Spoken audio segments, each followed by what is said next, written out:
80,000 people, 80,000 people filled a stadium singing the national anthem.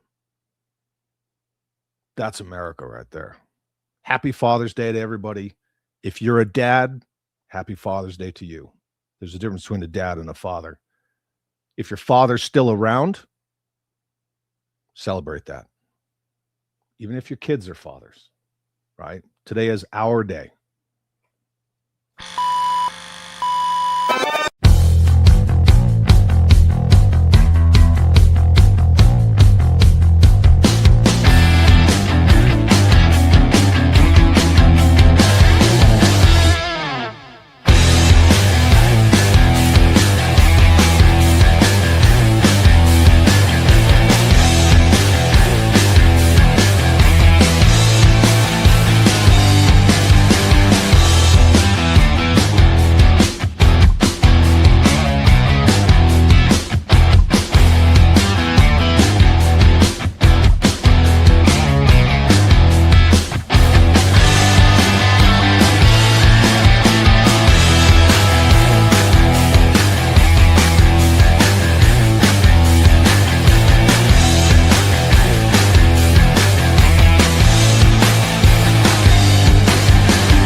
Chad more Chadley. That is right. There is no Chad more Chadley than the chattiest of Chad holes. Happy Sunday, Lord Scale Day. Obviously, we're here to make Sundays and collecting great again. That being said, don't really have much of an agenda or a topic today. I just want to hang out, right? Yeah, it's Father's Day. Father's Day is important. Dads are the backbone, the compass, the protectors of the family, the nuclear family. But yeah, all of this, none of it was because of my father. He didn't instill a love of science fiction or any of, pop culture IPs that we all love. He didn't care about He did take me to see Blade Runner, but he didn't care about any of that stuff that I was into when I was growing up. My mother did.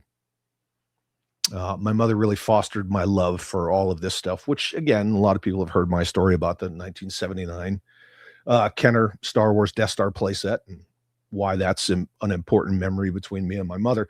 But that being said, as a dad, not only did I pass on, my values, my beliefs, my behaviors and norms and all that stuff to my children, but my daughter, she is a massive collector because of this guy right here. And she loves her country and realizes that, she's not oppressed. So doing something right. I didn't get a chance to get through all the chitty chit chat openings, which is good. I like doing that. Bobby Vance, by the way, ladies and gentlemen, Lone Wolf Toys is having a 25% off sale.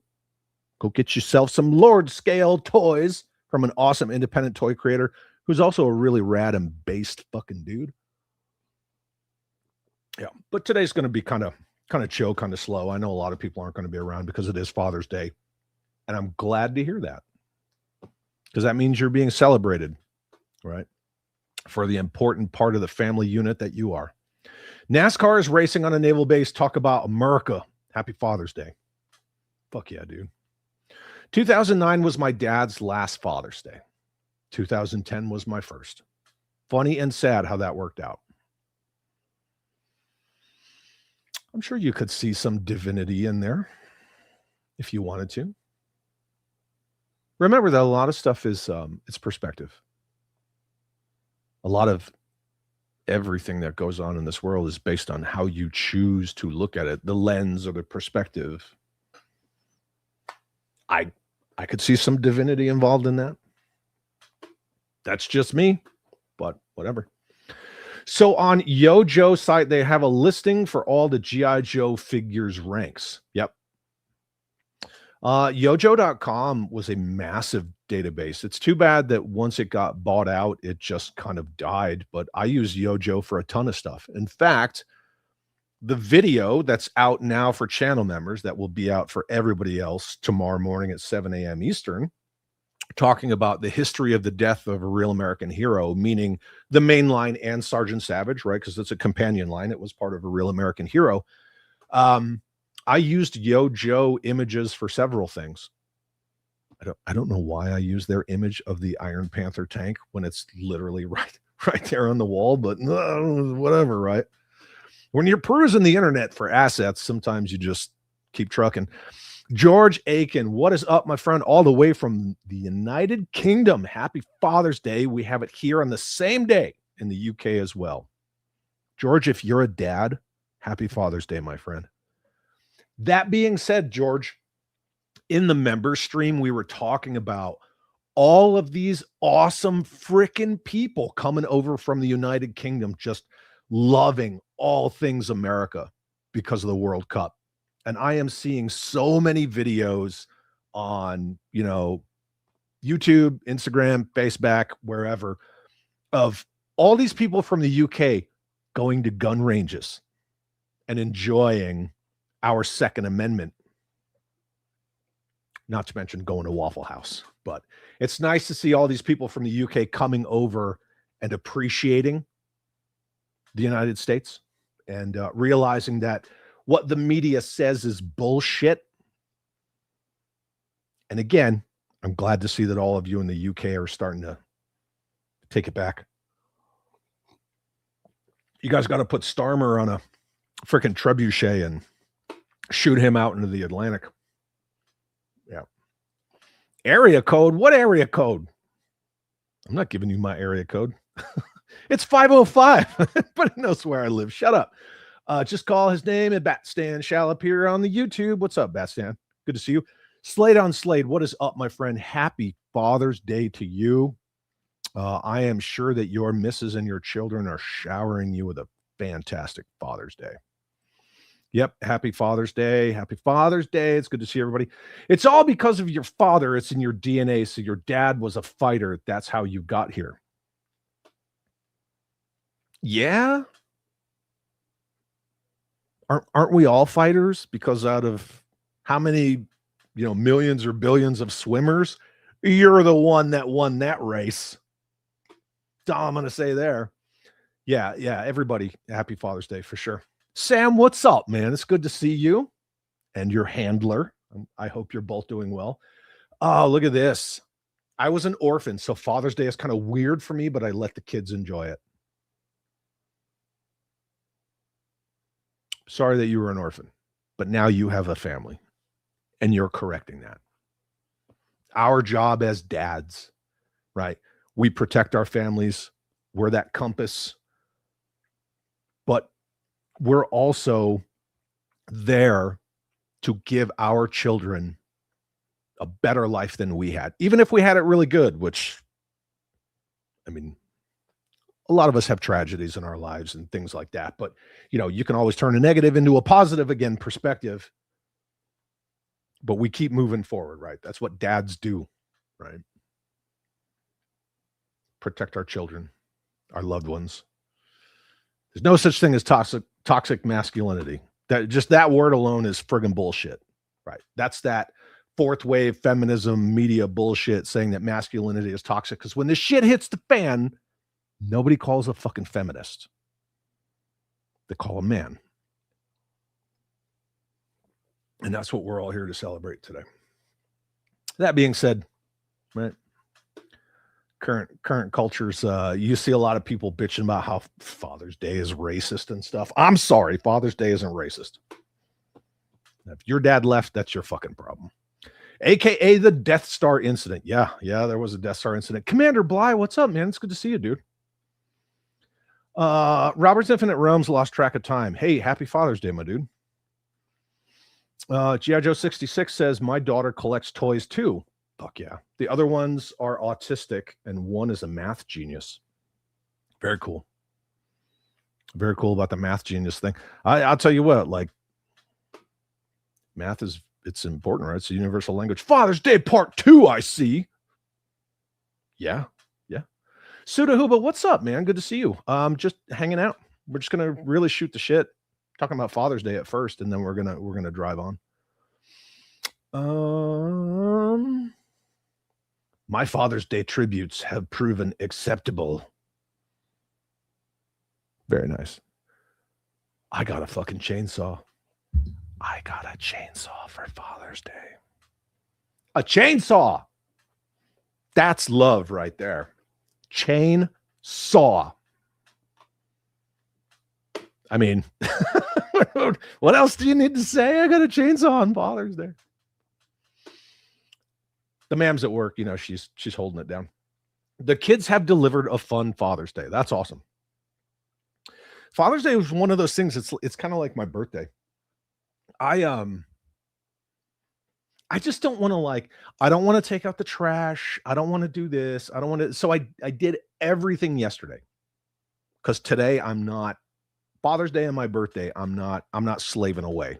I think those are the 2 days that I should be allowed to just not.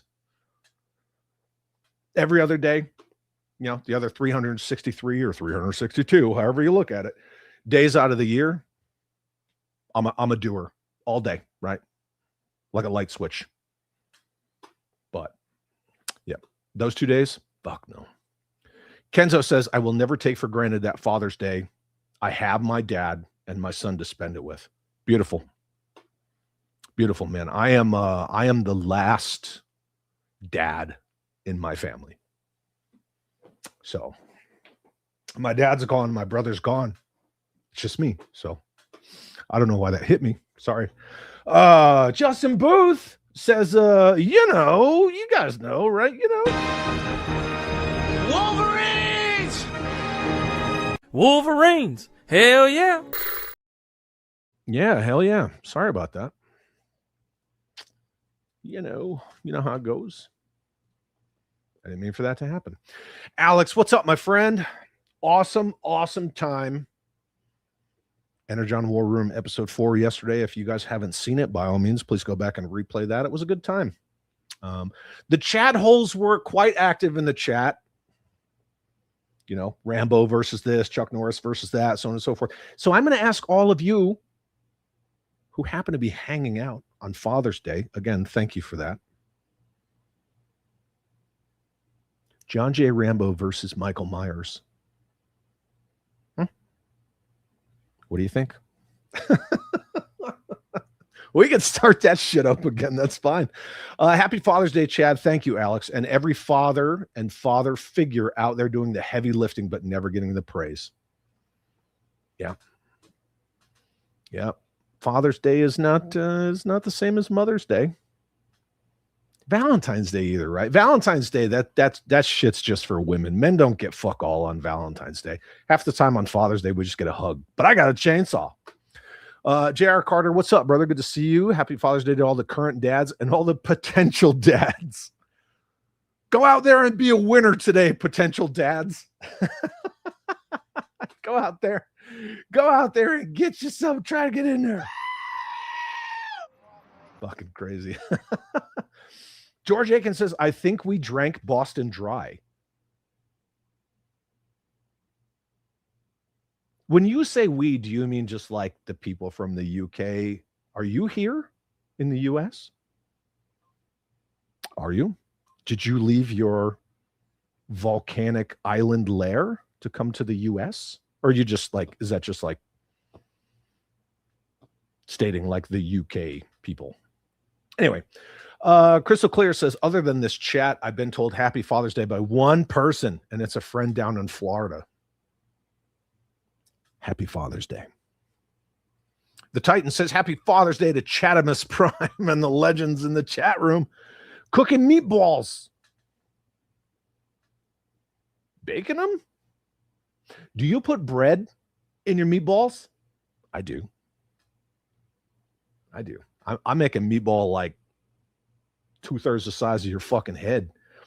Same Time Toys, what's up, man? Good to see you. Thank you for being here. Oh, ladies and gentlemen, E-Thump. Ethump is here. Happy Father's Day to you. Great, sir. And the Chad Hold dads. Happy Father's Day. All of you. Yep. Junkie, good to see you, man. Wait a second. You mean legacy media lies? They all fucking lie. That's why they're not news, they're media. And that's why I enjoy Anchorman too. Right? It's a satirical take on the whole 24-hour news cycle. But when you don't have news, you just make shit up, right?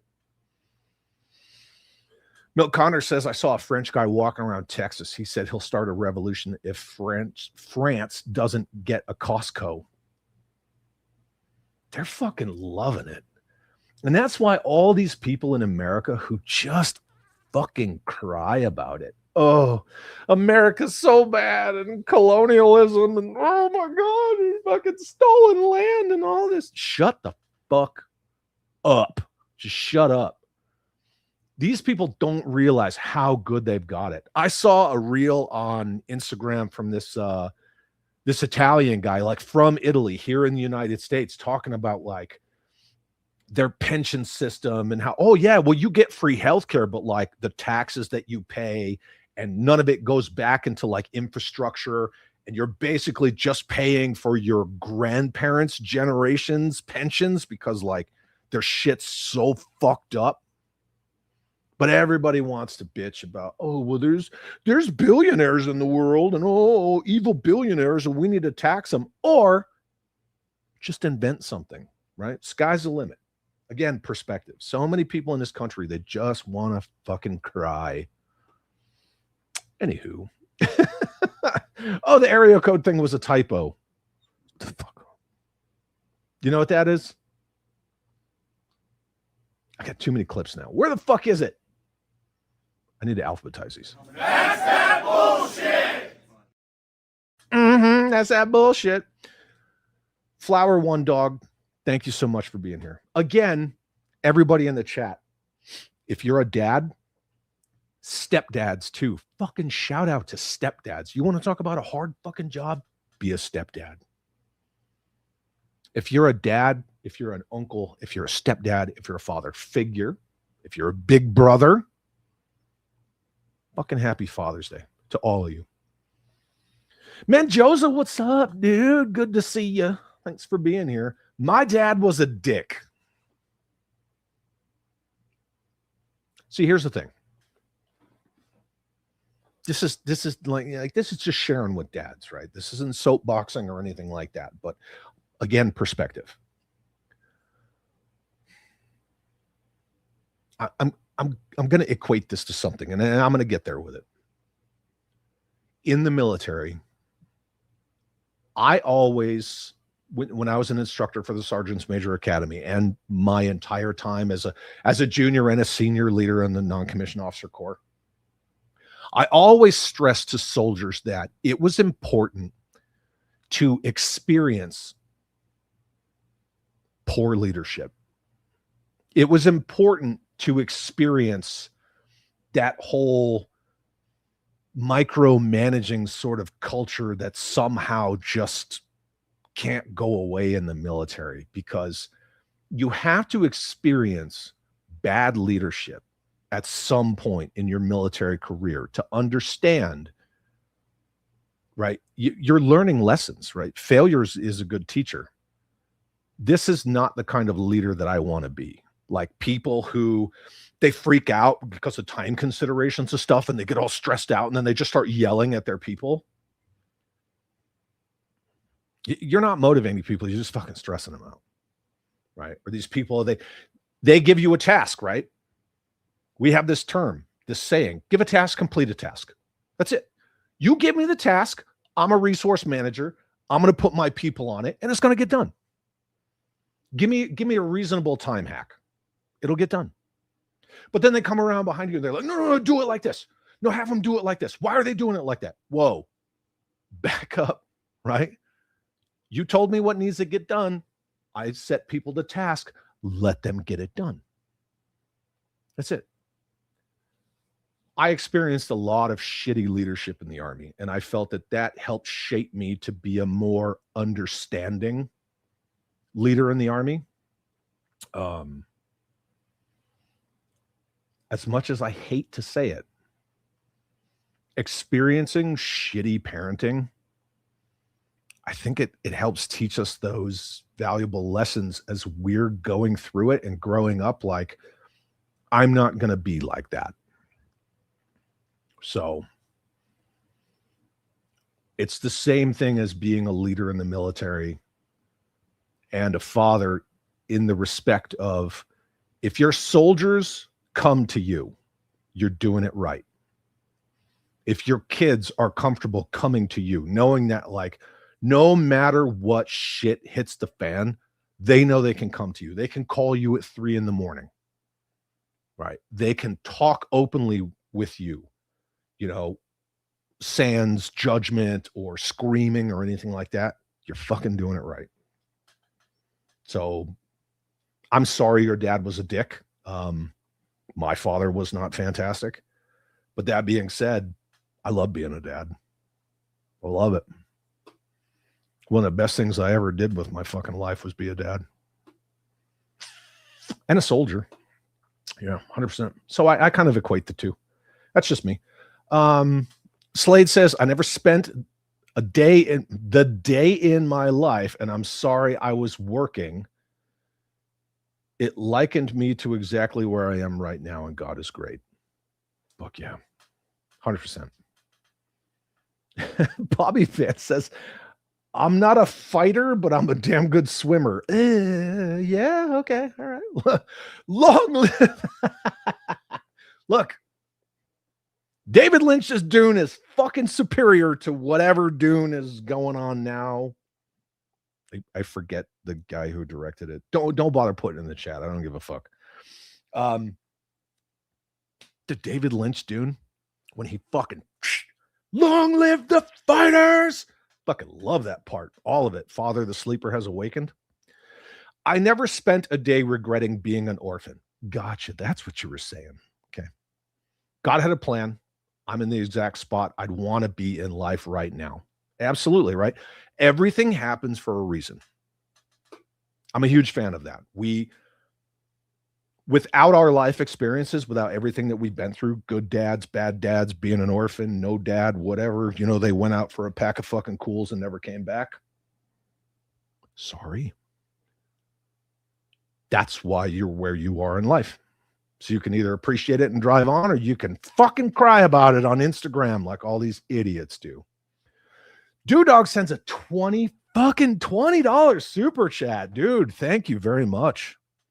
Left the house this morning to get milk. And then went back home to feed my 3 sons. Father's Day. Fucking doing it right, dude. Chad, how insensitive of you. I saw that shit, man. That was savage, and I loved it. This is for you and your $20 super chat. Thank you, my dude.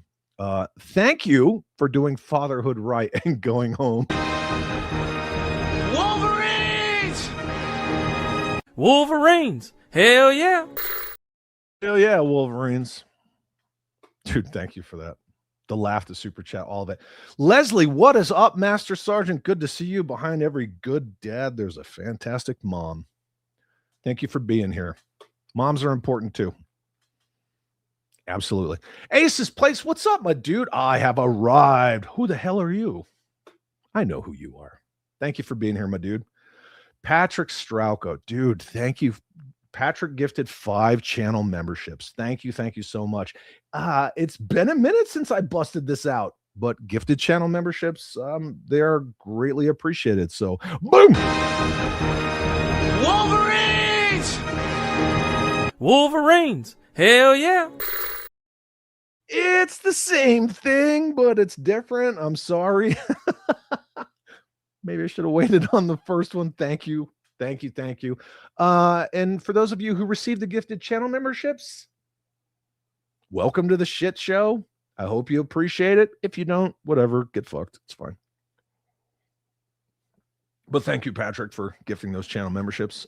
Just remember, around here, we don't do tribalism. We do not do it. We will not. Respect to you as well, my friend. And happy Father's Day. I don't I don't even know if you're on Instagram or the face back, but as I was, spam messaging a million people today, I was like, oh yeah, if he's in the chat today, I'll have to tell him Happy Father's Day. I especially remember that you're a father because certain shitty fucking people can't stop attacking your child, because that's what weak people do. Chad, never apologize for emotions, brother. Yeah, you know how it is, right? I'm trying to keep it. I'm a fucking man. You know how it is, right? Happy Father's Day, says my good friend Talgies Zero. The real motherfuckers. Gotcha, bitch. Thanks, Zero. I appreciate you, my dude. Thank you. Yeah, no, I get it. Slade on Slade says John Rambo would win. Rambo. Look, if Jamie Lee Curtis can technically win Rambo in like 3 seconds, that doesn't even make a feature-length movie. He would just fuck Michael Myers up. Kyle says Obsession has now passed $333 million globally. Once again, a budget of $750,000 that's still playing at the theaters. That movie is the most profitable film in history now. Has been for a hot minute. We're going to talk about movie box offices in a minute. We're gonna do that. We need a Chuck Norris figure, but Outback did look like him. Outback was, kind of inspired by Chuck Norris. If you need a Chuck Norris figure, you need to hit up Bobby Vance at Lone Wolf Toys or Matt LaCroix over at Strike Force Alpha, LaCroix's Toys, because they make those figures. They make great Chuck Norris figures. Oh, Batstand, look at this guy. Fucking hipster. Michael Myers, not Mike Myers. Michael Myers for the win. I don't know about that. I am the last male in my bloodline / namesake. I have 3 girls, so I'm the last of the father's days in my family. That's profound. That is profound, my dude. Yeah, my brother had a daughter. I have a son and a daughter, but my brother only had a daughter. Well, either way, Jedi Ben, happy Father's Day, dude. Bear 11 Charlie, my favorite mortar man. Good to see you, brother. Fort Benning unite, right? Yeah, buddy. Procreate for America. Look, I don't even want to get into that, but we are being outbred. We are being bred out of existence. We're not going to get into that today. We're not going to do it. Don't push me in that direction.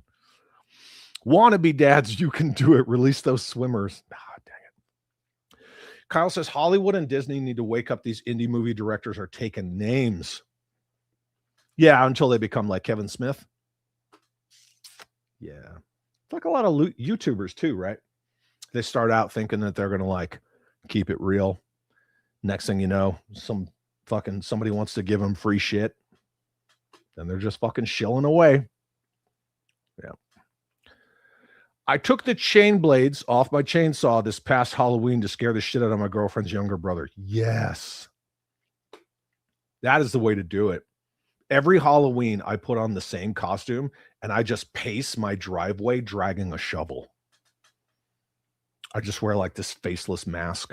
I mean, it's kind of like the mask from the Others. I think it's the Others.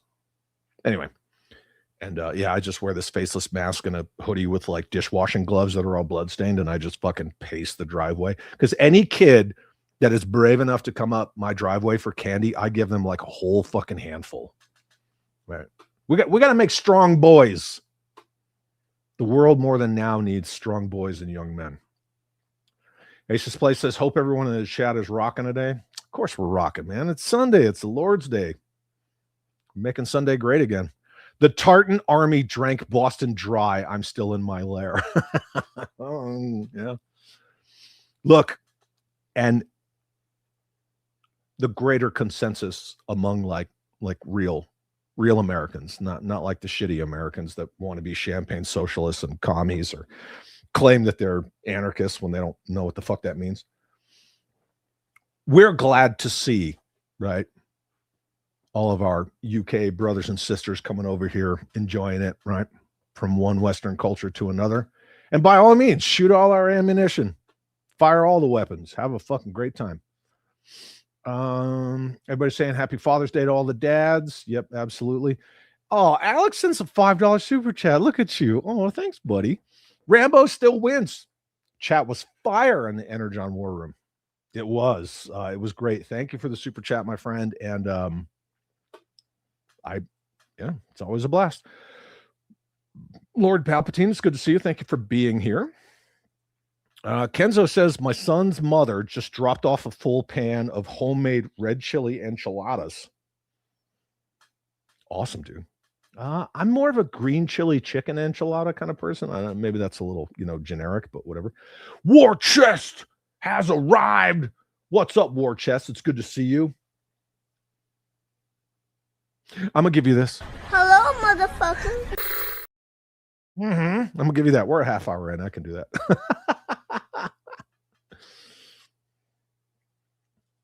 Making stuff up. Yeah, I think we're gonna stick with Ghetto Dahmer. I think we're gonna stick with that. I feel like that's organically kind of stuck. You know what I mean? Milt Connor says, "Lol, not bullshit. I'm just retarded." Are you retarded? You're not retarded. You're not retarded at all. You're great. G.I. Joe 66 says, I made a chicken cabbage soup with veggies because the beef barley soup was way too spicy, so I can't eat that first thing in the morning. You eat soup first thing in the morning? Really? I mean, I eat coffee.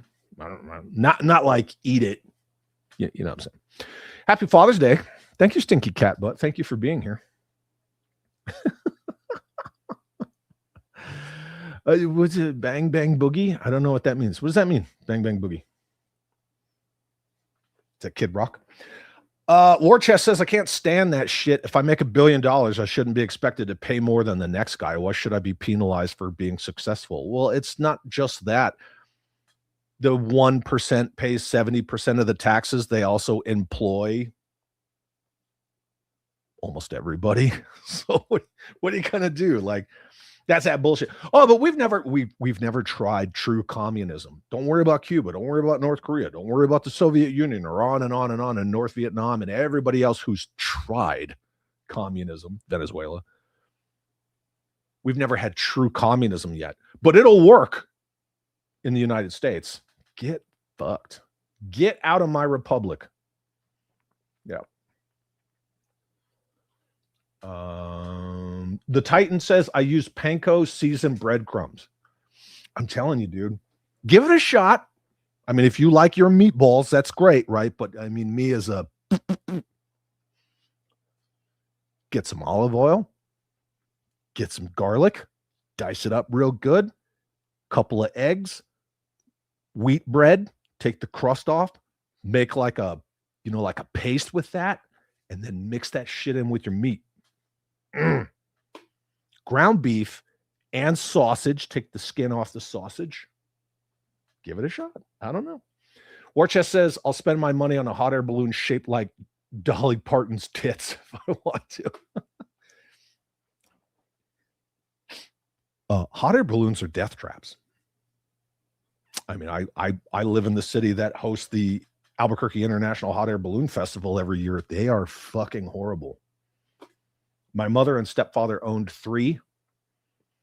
They had their own pilots and crews and chase crews and all that stuff.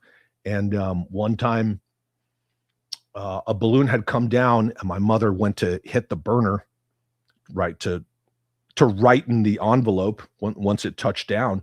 And it set the envelope on fire and it fell on her arm. And hot air balloons are fucking horrible. Don't do it. Commander Bly says, I was lucky enough to have mostly good military leadership. Wasn't until my last unit that I had some shitty leaders. That's awesome, man. Mm-hmm. Poor leadership makes you a better leader because you know what to do and not to do. Absolutely, 100%. Yep. Slade also says being a dad is my favorite thing in life. I agree. Yep. My oldest just called me. She is a PhD chemistry professor. Junior called me and we talked about DFW. Dude, that's awesome. Very cool.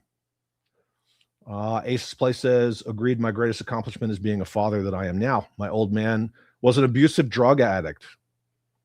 Man, that's terrible. Sorry to hear that. War Chest says, facts. I don't get the hype around Timothy Charlemagne or Zendaya. Look, I can't stand Zendaya. Nope. It's like Mark Ruffalo. Anytime I fucking see that face, I'm like, nope. I think I watched like 10 minutes of one episode of Euphoria ever because the man was watching it and I came in the room and I was like, oh, is this that show? And I know what Sydney Sweeney does in that show, but I won't watch it. Ugh. Zendaya's like fucking eye cancer. She can't act either. It's always the same, like aloof, like, oh, look at me. Shut up. Shut the, yeah, and I don't care about Timothy Chalamet either. No. You got to watch the David Lynch Dune. That's the Dune right there. Fucking Sting? Hell yeah, dude. Ace's Place says, I'm only on YouTube and my email. Okay, well, happy Father's Day. I mean, either way, you're here, so I appreciate it. Tom Miller, what is up? I already said happy Father's Day to you because we were text messaging. Happy Father's Day, my dude. Good to see you. Justin Booth, last night on Casual Toy Collector, I don't know who that is. Someone name dropped you, not in a negative way. Really? But I got the impression they would like to have you on the stream one day. I'm easy to get a hold of. By all means, hit me up. Just know what you're getting into. Right? I mean, I'm going to speak my mind. I'm going to be honest. And then people are probably going to come at you for it, but it's a wild ride. Let's have some fun. Look at this, Matt. Look, motherfucker, I have told you a million times. If you don't say, actually, doesn't count. Doesn't. I believe Blair Witch still beats at 60,000 budget. I don't think so. 60,000? Are you sure? I don't know. Somebody's going to get into actually the adjusted, the unadjusted. I don't know. I had heard, like audibly heard that Obsession was the most profitable film. I don't know. I mean, Grease is the most profitable musical. So I'm sure somebody else would say, oh, actually, it's not Grease. It's fucking Wicked. No, it's not. Hollywood swallows up talented people and then infects them with their woke mind virus in the echo chamber. Oh, yeah, that's all Hollywood is. If you want to get anywhere in Hollywood, you either shut up or you toe the line. It's one or the other. And that's, we can't have it. We can't have it at anything. I mean, what has it not ruined? Anything it infects, it ruins. Halo, even Grand Theft Auto, Star Wars, Trek, garbage, fucking garbage. We're going to talk about Star Wars. The old Hollywood model is dead. It's eating itself. Oh yeah. It kind of needs to, right? I mean, look what Leslie Headland's former boss, old Harvey, look what he was able to get away with, and everybody knew about it. They all knew about it, but that's how you got jobs. Bear 11 Charlie, today's the 20th anniversary where 3 of my brothers in arms killed in action, one who received the Medal of Honor for his actions. Having a little bit of a bad day. I'm sorry, my friend. I'm here for you. You know I love you. You can call me later if you want. I'll call you. But, you know, That's how we honor them, right? So, yeah. As I was scrolling through my phone, texting all the dads that I had chats with in my text messages, at the very bottom is the last text message that I ever sent, the last text conversation that I ever had with my brother and my former XO. Right. So, yeah, I lost my XO in the same way. And whenever I get to the bottom of my text messages, I always get a little sad. But I'm sorry you're having a day, my friend. But you got us. And, all we can do is put one foot in front of the other. War Chest says, I saw Obsession. It's over the top crazy. We've been meaning to go see it. I wanted to watch that Michael Jackson movie too, but apparently, like, why do you have a biopic or a biopic? However, I say biopic that sets up a sequel. I don't know. Yeah, as soon as I heard that, I was like, I'm not in the biggest hurry. So everybody's talking about Halloween and Father's Day. 610, what's up, brother? Happy Father's Day. Like, share, and subscribe.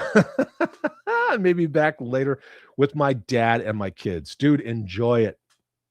Enjoy it. It's our day. Live it up. Indie films in the 90s shook up Hollywood.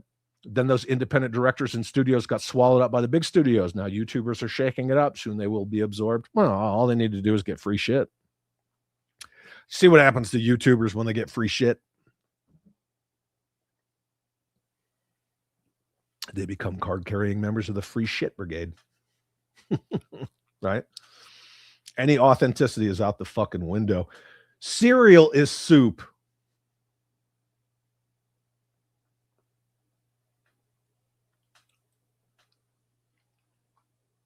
The fuck? I ain't got time to be distracted by your worthless chime in. It's gone. Cereal's not soup. It's fucking cereal. I don't know. I don't care. Better to be a retard than a fucktard. Chad, why are you so insensitive? Yeah, I'd agree. Saint Bifficus. Bifficus. I love that avatar. I hate that patch, though. I fucking hate that patch. I hate the first cab patch because it insists upon itself. It's too big. It's too fucking big. Sorry. Every time I see a first cab patch, I'm like, oh, okay, don't insist upon yourself. Happy Father's Day. If you're a dad, happy Father's Day. Thank you for being here. And of course, I'm just joking about first cab. At least you're not a fucking pogue. Bobby Vance said, did you see that UK Great Britain Prime Minister is resigning? Starmer? He needs more than to just resign. He needs to be an example. Apparently, he can't take the heat. Oh, yeah. After the roving gangs. Oh, God. Could you imagine that? I don't even want to get into that topic, but yeah. Thievin, same state as Bobby Valla here. Little one is in Florida. It meant everything to hear from my daughter today. Dude, happy Father's Day. That's what it's about, right? Kenzo, when I was living down there, I remember one of those balloons flew into a power line. That's what they do. That's what, they just come down wherever the fuck they want. Hot air balloons slowly falling to your deaths in 1783. Hey, if you guys haven't seen Headcanon's new video, please go check it out. It's just a ridiculous shit show, right? Of people in their representation. Oh, I need representation. Oh, I need representation. Because, you know. Community, and community. Shut the hell up. Again, people who have it too easy, so they need to find something to fucking cry about. Yeah. Anyway, I'm perusing the chat. Curb Stomp, what's up, man? Good to see you. Thank you for being here. Titan says, I will try the wheat bread today. I'm using ground beef and pork. Nice. Very good. Yeah, it's just, it's just an option. Whatever. Yeah, see, there you go. It beat Blair Witch 2 weeks ago. I don't know, whatever. South Park, the movie, is the best musical. There's a girl that I like now more than ever. That movie's good. The movie's good. Hey, that sounds like a dying giraffe. My crazy hot take is Wizard of Oz and Wicked are horrible movies. Wicked is no. I mean, who wants to watch a couple of weird ass fucking leftist Ozempic zombies? Ugh. I mean, they both sing very well, but they're fucking weird. They're fucking weird. I don't need to watch the fucking. No. Well, actually, it depends on how you define profitable. No. I'm not talking about that $1.2 billion profit. No, okay. We're not going to get into it, even though you actually me. We're not going to get into it. Oh, hey, 49er Brian's back, everybody. In case you were wondering, hey, where's 49er Brian? There he is, right there. Oof. Damn, Bat Stam. My father was killed by another family member, so today is hard. Dude, I'm sorry, man. I'm truly sorry. Oh, God, here we go. Now everybody's going to go back and forth about this shit. Toy Odyssey, what's up? Good to see you. Thank you for being here. Happy Father's Day to all the dads taking care of their families, fucking holding it down. The world needs masculinity. Western cultures need masculinity now more than ever. And anybody like there's no such thing as toxic masculinity, right? That's yeah. Same because it's all good. You know how it is, man. It's all you can shit on my fucking puking buzzard or my electric strawberry or whatever you want. That's all. Hey, what do you call me a filthy leg? I'm wearing a fucking airborne shirt, bitch ass.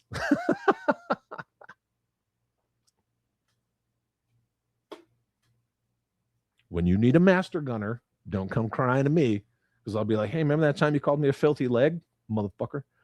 I know North Carolina well. I was born there, Camp Lejeune. Very cool. 100%. SSRI zombies. Reuptake inhibitors? Yeah. Cool. Hey, cool. I'm at the bottom of the chat. What do you know? Where the fuck? God, look at my piss poor production value. I should just have 3 little shitty circles. If you know, you know. I put this poll up. Been kicking around the idea of doing a weekday thing. I don't know what time, but like a Monday through Friday, just kind of a hang out, shoot the shit, keep it real, countering all the noise of other fucking retards. Yeah, toxic masculinity. That's exactly what that is. Where is it? Where we got to find it. I'm going to give you the old school one. That's that bullshit. 100%. So I put up this poll about, what should we call it? If you didn't like any of the 4 options, put your suggestion down in the comments. Got a lot of feedback on that. But obviously mandatory fun, thanks to Jesse at JLS Comics. And anyone who served in any capacity knows how shitty mandatory fun days are. So right off the bat, when he said it, I was like, oh, that's good, right? Because anybody who served, anybody who was part of that 1%, or at least knows somebody who's bitched about mandatory fun, you guys know what it is, right? Plus, it has a couple of double meanings. So, courtesy of Milk Connors, I already got a logo. I churched it up just a little. I put a little, bam on it, but this is all thanks to Milk Connors. Here you go. Some people said it reminds them of bazooka gum. Some people said it reminds them of bomb pops that you get from like the ice cream truck. I think it's all of the above with a little bit of Toys R Us in there, right? We got the backwards R with the star. I needed that. So, yeah, mandatory fun. Got that in there. And it was pretty rad. Pretty happy about it. Magnafigure said, production value is lacking, Chad. Your logo isn't even blocking part of the screen. Not only that, but you got 3 fucking circles, and the one in the big circle isn't even fucking talking. And then one of those fucking retards, the one that's like the fucking third wheel, is just sitting there with the logo covering his fucking stupid face the whole time. What the fuck, man? I swear. Dale, what's up, brother? It's good to see you, man. Thank you for being here. It's called whole scrolling. I'm sure somebody's going to coin that term. I spent a lot of time around Camp Lejeune as a kid, surplus store, pawn shops, topless bars. Well, I mean, gotta have titty bars around military installations. Come on. And, you know, lemon lots, all that stuff. Slade says bomb pops. I like the logo. Cool. Kirby says I want that as a shirt. I'll throw it back up. Yeah, that might be a cool shirt. Headcanon says the logo is giving me 70 Carnival Rides vibe. Fucking tilt-a-whirl. Yeah, kind of feels like a little bit of the tilt-a-whirl kind of a thing.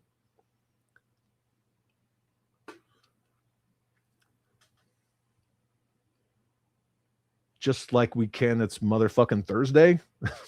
What? Civvies need titties too. Well, just, you know, yeah, that's fine. But, you know, it's cyclical, right? It's kind of one of those things where it becomes like this, what's called an OODA loop, right? Which is observe, orient, decide, and act. Those of us who are combat arms, we know what an OODA loop is. But you get these single chicks. They date like some fucking Joe, like a private or whatever. They get knocked up. Next thing you know, they're a single mom because some random ass fucking worthless Joe who doesn't want to be a dad. That's why we celebrate Father's Day for those of us like who like being fathers.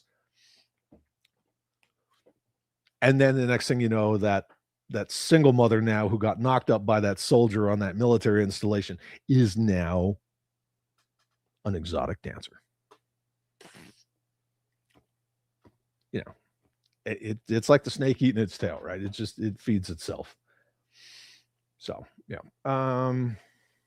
We can now say it's motherfucking Thursday or whichever day. Oh, yeah, you say whatever you want. See, look, he knows that's where the E2s find their wives. Yes, I saw you did say there. Yeah, it is. Yeah. And every freaking leader, every non-commissioned officer, the last thing they want to hear is, oh, I got married. Hey, Soren, I got married. Did you marry a dancer? I sure did. Fuck. DJ. Oh, JJ Dubecki. I'm sorry. It does sell fun. You think this sells fun, right? Yeah, it's kind of like the tilt-a-whirl or a bomb pop or whatever. Yeah, I dig it. It works. I really want to talk about this. Did anybody see this poll on Instagram? It was up for a while. You'll have to forgive me. I can't remember the name of it was like one of the larger toy channels. Not like a YouTuber, but like a larger Instagram toy channel put this poll up. Look at this. Like really look at this and take it in. Best action figure scale.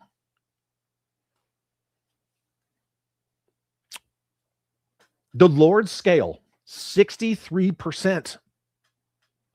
1/6 scale didn't really get a lot of love. I was actually kind of shocked.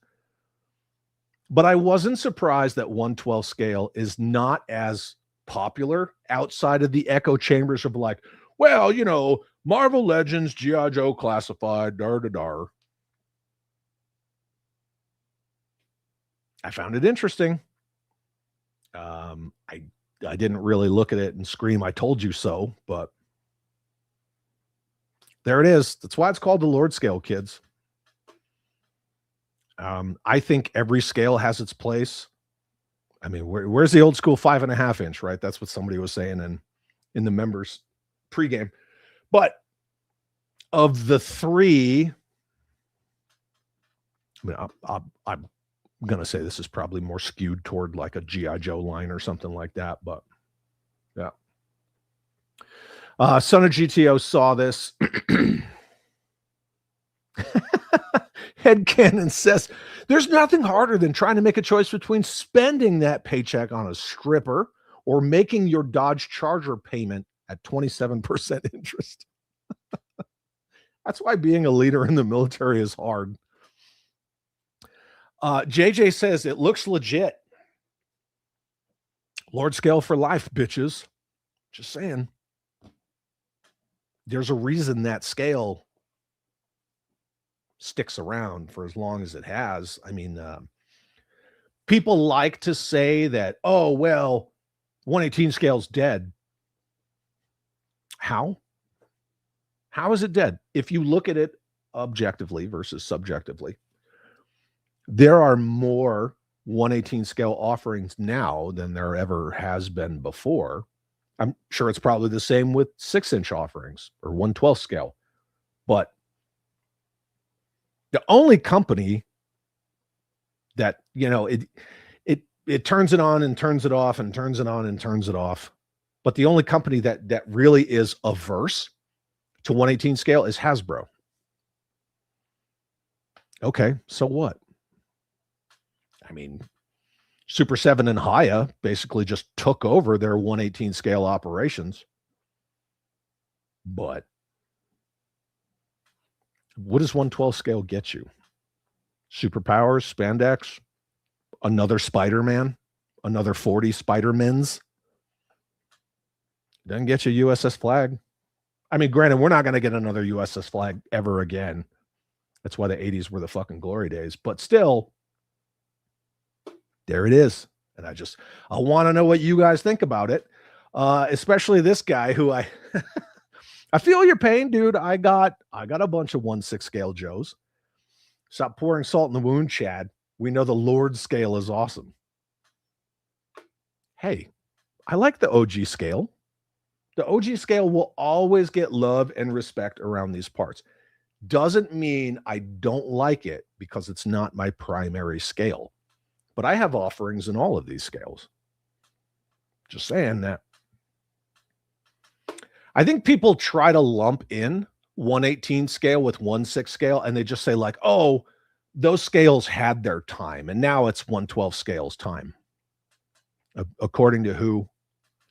One company based on the popularity of one line, based on the popularity of 20 some odd wildly successful movies, except for a couple.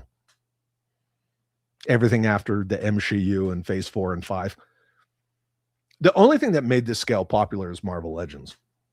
That's it. If you look at G.I. Joe in 112 scale versus 118 scale, there is no fucking way that 112 scale G.I. Joe will ever be as popular as 118 scale. Never. Fucking never. They could do classified for 30 years and it would never be as popular, as abundant as 118 scale. Partially because when you look back at the 80s and 90s and Real American Hero and all that stuff, even post 97, Real American Hero Collection, Valor versus Venom, G.I. Joe versus Cobra, all that shit. They could put out the Snow Serpent figure, or they could put out the Cobra Viper and sell fucking 2 million of them. Now Classified puts out, basic Cobra Viper, which is an army builder. What do they sell? 10,000, 20,000 at best. They don't sell 2 million. Again, a lot of it is because of the times, right? That's like making the argument that if somebody wanted to open a chain of stores called Hollywood Video now, I don't think it would do very well. So, yeah, Sci-Fi Swampman says, all of it at Ollie's for 75% off. Yeah, all this shit in the middle right there. That's where it goes. I mean, they still get their money. Did the poll reveal how many people voted? Yes. But I just screenshot this. This was in the story. You'd have to click on it to go in the actual. Yeah, it did. But even if it was 8 people, what does it matter? I don't know. I don't know what to tell you. Headcanon says, I think the relative affordability of retro 3 3/4 inch in vehicles may be driving that. Yeah. I mean, you could try being the operative word. You could try to get a Vamp Mark II with clutch version 2 from Hasbro Pulse for $110 plus tax and shipping. Or you could go to a no shit mom and pop real world brick and mortar toy store and get the exact same thing in the Lord scale for less. I don't know. Just saying. Truth to tell, I just bought my first 22-inch Land Adventurer from 74 since I was a kid. Now I'm back into 22-inch too. Damn, dude, that's fucking huge. That's what she said. Wow. Mo says I will always prefer 1/18 scale, the best scale for both Star Wars and G.I. Joe. I would agree. I don't expect anyone to agree with me, but I mean, you guys all know where I stand, right? I will go vintage over anything else any day, which is weird because 99% of my action figures, the figures are modern figures, but they're in that scale. I like the anniversary stuff, 25th, 30th, Pursuit of Cobra, 50th, blah, blah, blah, blah, blah. I like that stuff because I like the detail, the posability, and all that stuff. I just put them with my vintage vehicles. So it's just kind of how it goes. I don't know. It is what it is, right? Like what you like at the end of the day. I just thought the poll was interesting.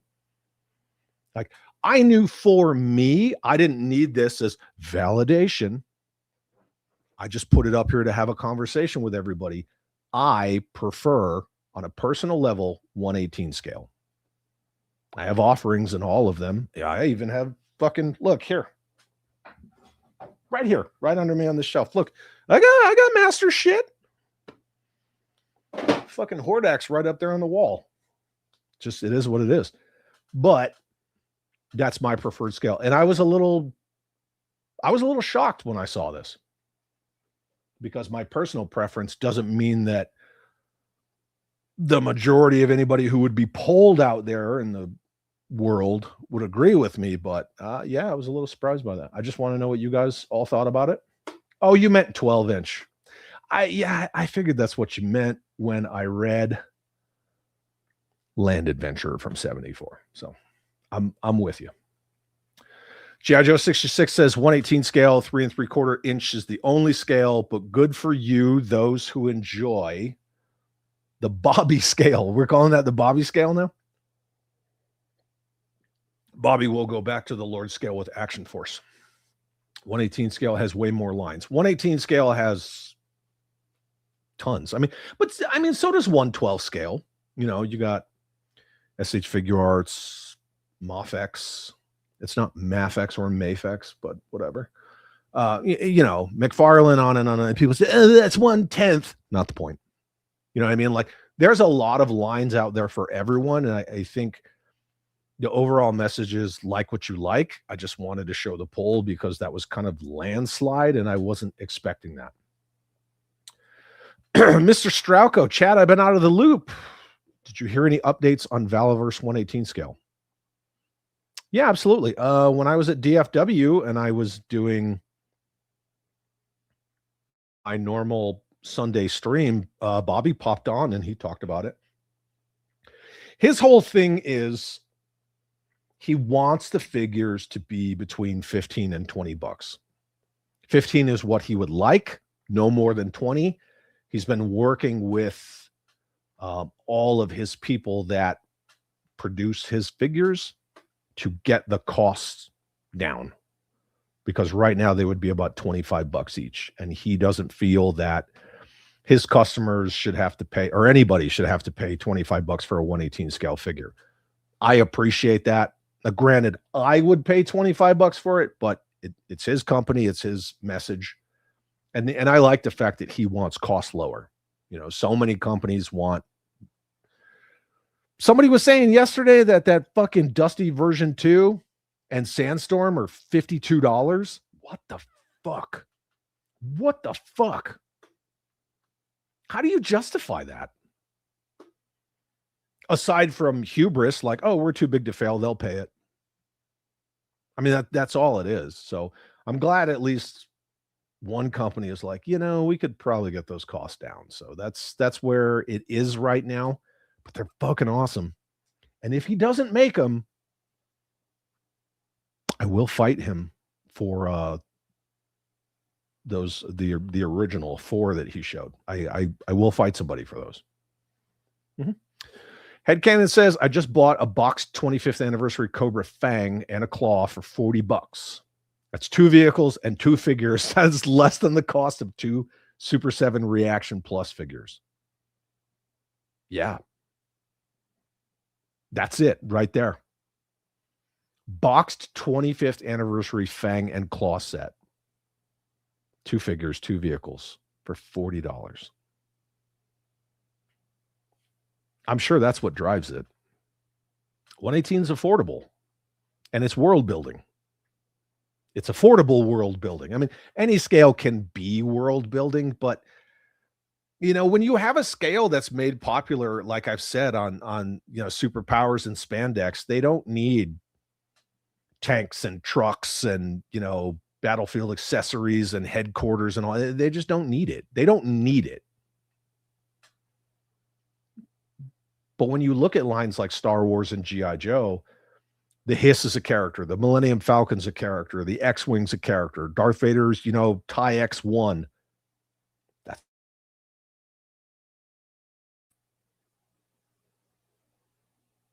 what the hell just happened? Am I still live? Hold up. What the hell happened? Let me scroll to the bottom of the chat. That was weird. Did anybody see it freak out? Because I saw it freak out. Red Rebel. 3 3/4 inch folks have no space. That's why. That's bullshit. Come on. First of all, I appreciate that. Space is everyone's enemy. It doesn't matter what you collect. If you have enough Matchbox cars, space is still your enemy. Lego collectors. Yeah, I see everybody in the chat. Thank you. I don't know why. Oh, I did freeze. I don't know. Maybe the internet just fucking spazzed out. I guess my internet was Sunday driving. I'm sorry, but we're back. We're good. Space is everyone's enemy. I mean, really, if you want to argue that, the fucking a HasLab Dragonfly is what, 3 feet and change. I would think that space would be a 112 collector's enemy more so than a 118 scale. But again, it's everyone's enemy. I like the comment though. Dusty version 2 is $71 Canadian. Get fucked. And the people who are all like, yeah, we got to all go buy it because if you don't sport the line, they won't make more. And if you don't want it, you're not a real fan. Maybe people just don't want to pay $71 for it. You know what that is? I just flashed it. $71. And from what I was told, the legs are not coyote legs. They're reused canine legs. I don't know, man. It's that just seems fucking crazy.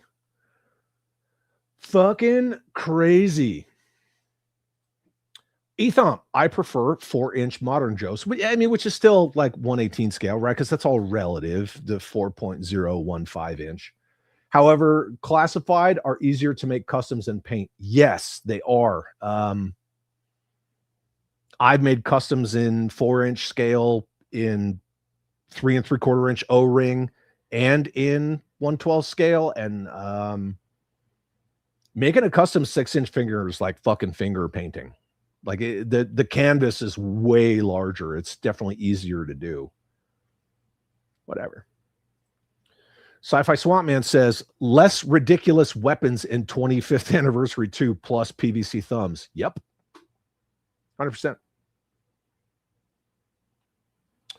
War Chest says 118 will always be the best scale for so many reasons, but I do like my 6-inch figures. I like larger scale stuff. I mean, I got this fucking dude, right? I mean, he's just sitting right next to me. Fucking, there you go. He's not 6-inch, I know, but still, that's not the point, right? He's just, I love all sorts of shit. I don't think to say, well, this scale is dead, therefore it's obsolete. I mean, that's not factual, because I mean, look at this right here. I mean, that's just a random poll. Boop. It's not factual to say that a scale is dead or a scale is best. The Bean Brothers, what's up? Channel member for 9 months uses their Chad Chat trademark this face 2024 on Father's Day and says, Happy Father's Day, all you mothers. Thank you for being here. Thank you so much. Appreciate you very much. G.I. Joe 66 says Bobby did say that was his idea at Hasbro. Yes, he was the one that pushed 1/12 scale G.I. Joe for several years, and they kept shooting it down. Weird, huh? And then somebody else took it and ran with it later. Justin Booth, for world building, you can do a lot more with 1/18 scale. Well, yeah, and take up less space. Granted, I have more 1/12 scale figures than 1/18. There you go. And again, the space argument, I think it's just whatever. That's just arguing for argument's sake. Everybody has space problems. I don't care if you collect fucking Funko Pops. You got space problems. That's it. That is our one. That's the tie that binds every collector of anything. And I don't care if it's freaking pew pews. I don't care if it's cars. I don't care if it's Matchbox cars. Space is everyone's enemy. Keith says, my more permanent displays are 1/12, but my Sci-Fi City area is 1/18. It's in progress. There you go. Right? Change it up. Slade wants 1/18 scale Action Force. Same. Absolutely. Mo says, I'm currently paying $25 for Delta 17, so I would pay that for 1/18 scale Action Force, but I understand Bobby wanting to come in at $20 or under. Agreed. Yeah. You know, and for like, I want to say like those higher end boutique independent creators like Bobby, who's here in the chat from Lone Wolf Toys, Matt LaCroix, like those guys who will make anything. Like you could say, hey, I want this team in 1/18 scale. Boom, and they'll make them. Obviously, you're going to pay more for those, right? Because they're like individual, one-offs, boutique, like true custom. But you get what you pay for. And I will gladly pay it. So, Michael Zimmerman, I have yet to pay full price for an animal and classified. Yeah. What they charge versus what you'll pay are two different things. They always are. I mean, that everybody talks about Ollie's, right? Ollie's, Ross, whatever. There you go. Yes, Slade, you did have a stroke. You should probably go to the emergency room and ask for a suppository. Tell him, say, I had a stroke watching It's Chat on the YouTubes. Please put something in my butt. Interwebs gremlins. You know what happens, right? That's the first rule of technology, is that it fails. Stillwind, hey, Chad, when you mentioned Jazzwares for Joe, was that speculation or do you know something? No, it's neither. It is neither. 1/18 scale Joe is staying with Haya and Super 7. No, I was saying that I think if you were going to give 1/18 scale GI Joe to any company, Jazzwares would have probably been really high on my list. But none of us work there. We don't. Maybe for all we know, they did approach Jazzwares and they were like, "Yeah, no, that's probably a little too big for us to chew." I'm just saying, Jazzwares did an awesome job with Halo. As soon as they announced that Mantis, it was everywhere. You didn't have to like go pay scalper prices on eBay. You just walk into Walmart. There it was. So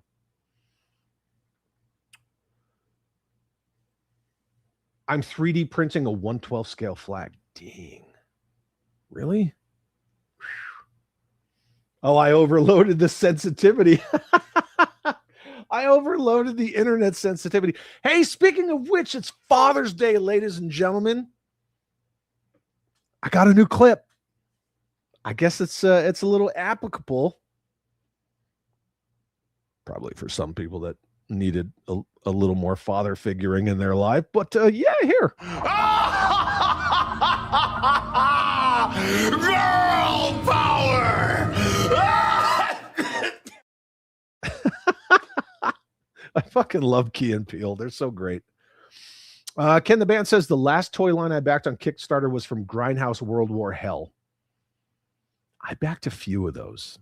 Like I didn't go all in. Yeah, just a couple. Overpriced, but I really wanted to see them made. They're not for the faint of heart when it comes to dollar signs. Yeah, I mean, there were a couple of them that were pretty cool. Can you convince Carson from Operation Recall to make a Huey for the line or Bobby for the Action Force line? No. Because I don't believe in convincing anyone of anything. If you want a 1/18 scale Huey, there's model kits out there that when you build them, they're fucking perfect. Just go that route. Or get the BBI Elite one. So there's a lot of 1/18 scale, like true. They're called a Uruguay. Huey's just like the slang for it. But yeah, you can find those. Just Google it. They're out there. I did talk to both of them today for Father's Day. And evil Mr. Vala, it was just his birthday too. Patrick says they want $43 for Deep Six. $43, huh? I don't know.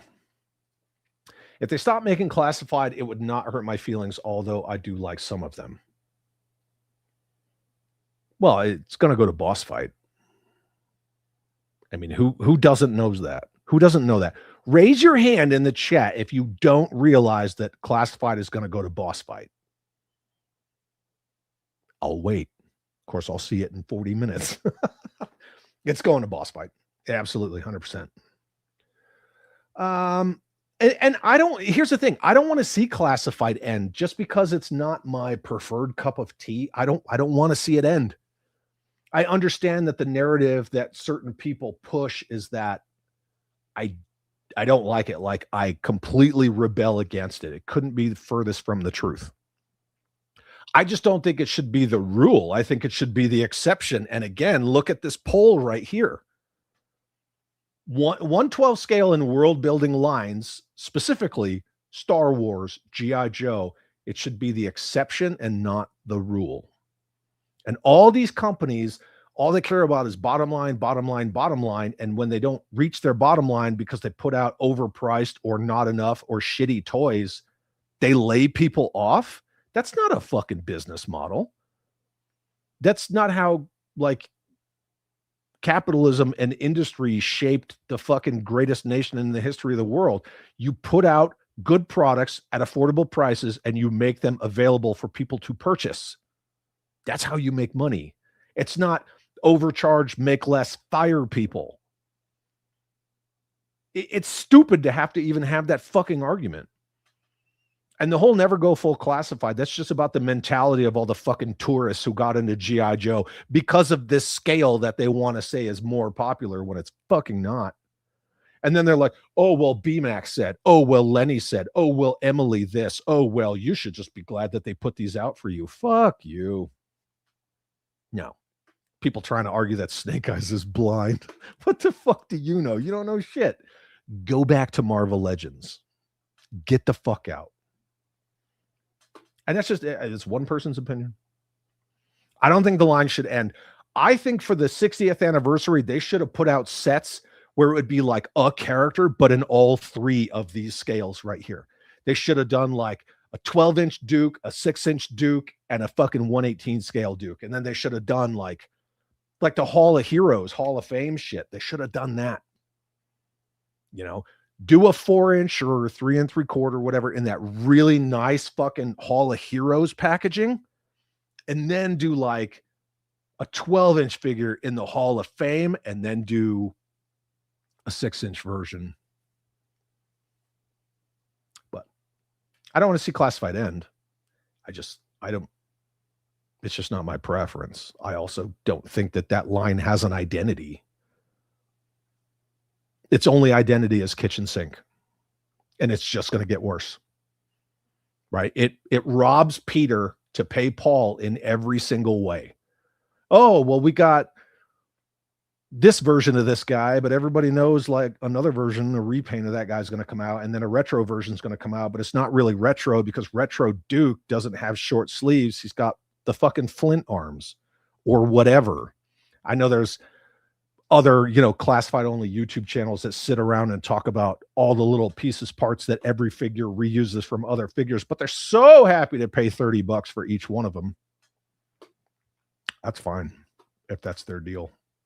So Matt says most everyone is pissed at the $52 American price point.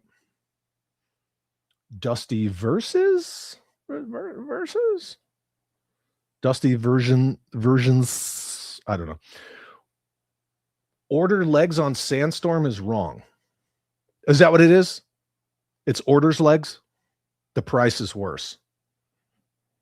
That's the hubris, though. That's the fucking, they'll pay it. And people will. People have. People encourage others to pay it because all they want, they want Hasbro's good graces. Oh, man, I got to say positive stuff about it. It's like all these people in fucking Mandalorian and Grogu movie. It was fun. It was fun. It was fun. It was fun. They don't say it was good. They won't say it's shit because if they say it's shit, then they lose their access to fucking Disney and Lucasfilm. It's the same thing with all these fucking Hasbro shills. That's all they're going to say. Oh, yeah, man, cool. Look at Dusty and Sandstorm. Fuck yeah, go get it. Use my affiliate link and go fucking get it. He's being taken for a ride no matter what. Pete, what's up, dude? I just got here. Happy Father's Day. Dude, if you're a father, happy Father's Day. Thank you for being here and hanging out.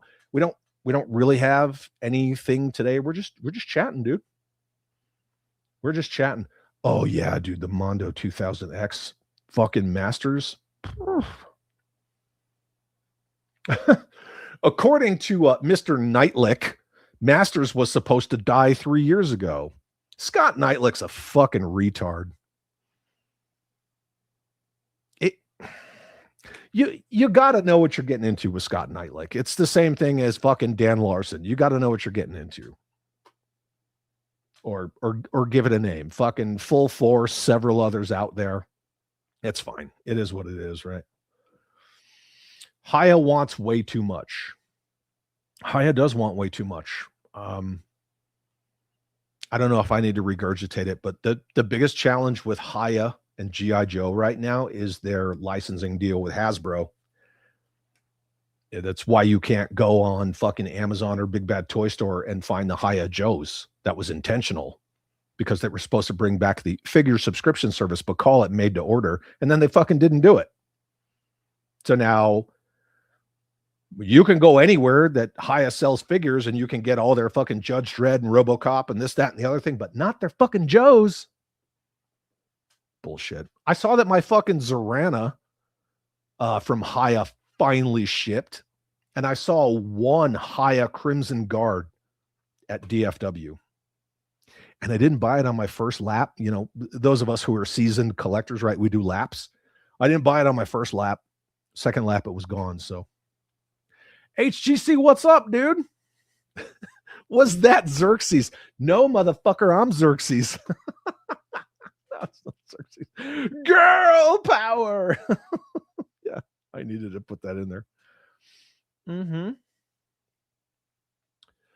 RC model kits in any size you could want that fly too. Yeah, true. But again, G.I. Joe 66, I don't want to say do your homework. I fucking hate when people say that, but RC, and I'm talking model kits, not RC. RC, if you find something that's 1/12 scale radio controlled, it's not necessarily for a 1/12 scale figure. You got to be a little leery about that. Just kind of one of those things. Boss fight to do classified. That does not sound very good to me. Brandon didn't know that. Sci-fi didn't know that. Look, I'm not saying like I got some inside baseball on that. I'm just saying it's happening. I didn't say it was inside baseball. And that being said, even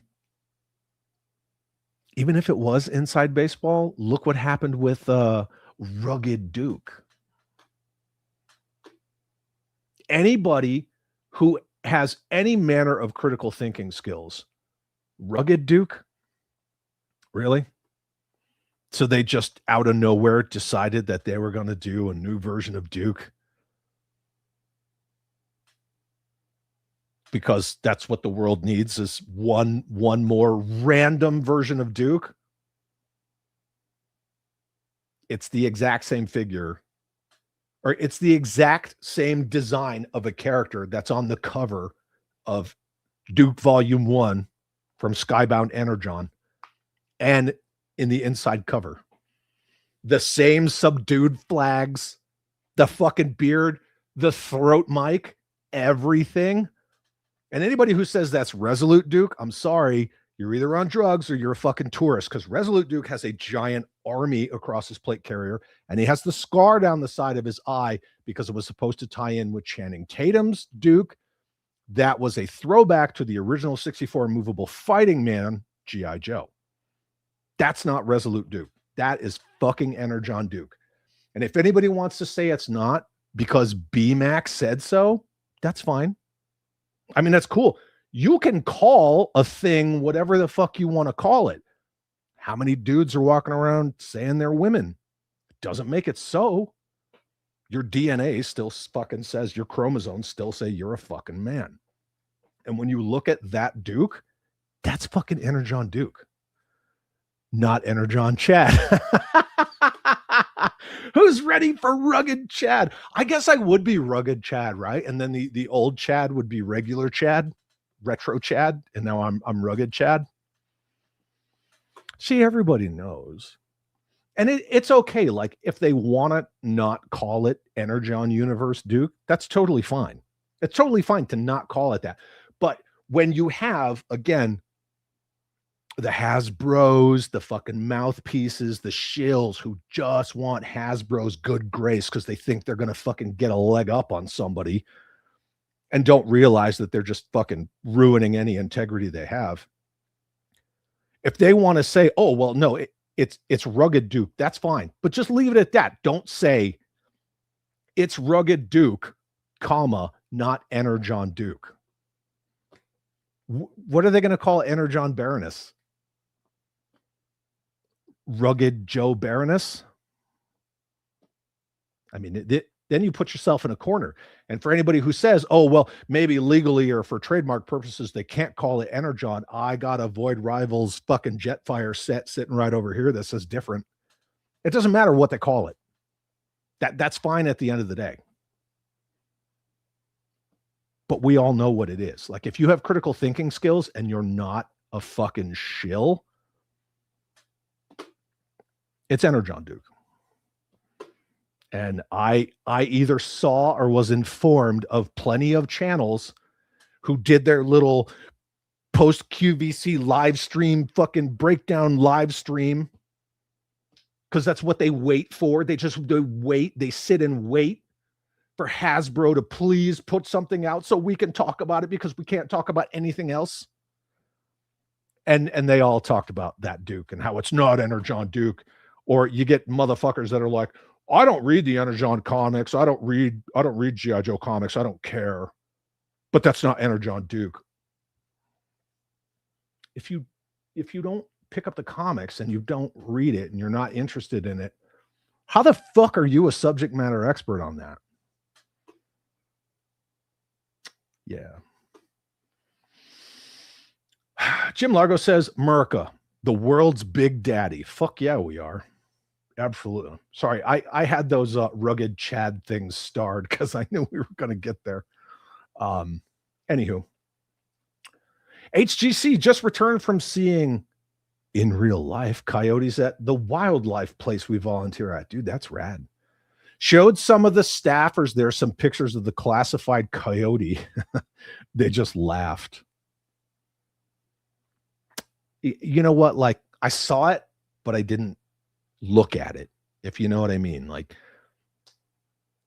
people post these fucking renders and, oh, look, the fucking QVC showed this render. And then they show that stuff when you scroll through Instagram because they want their likes and their dopamine rushes and their clicks.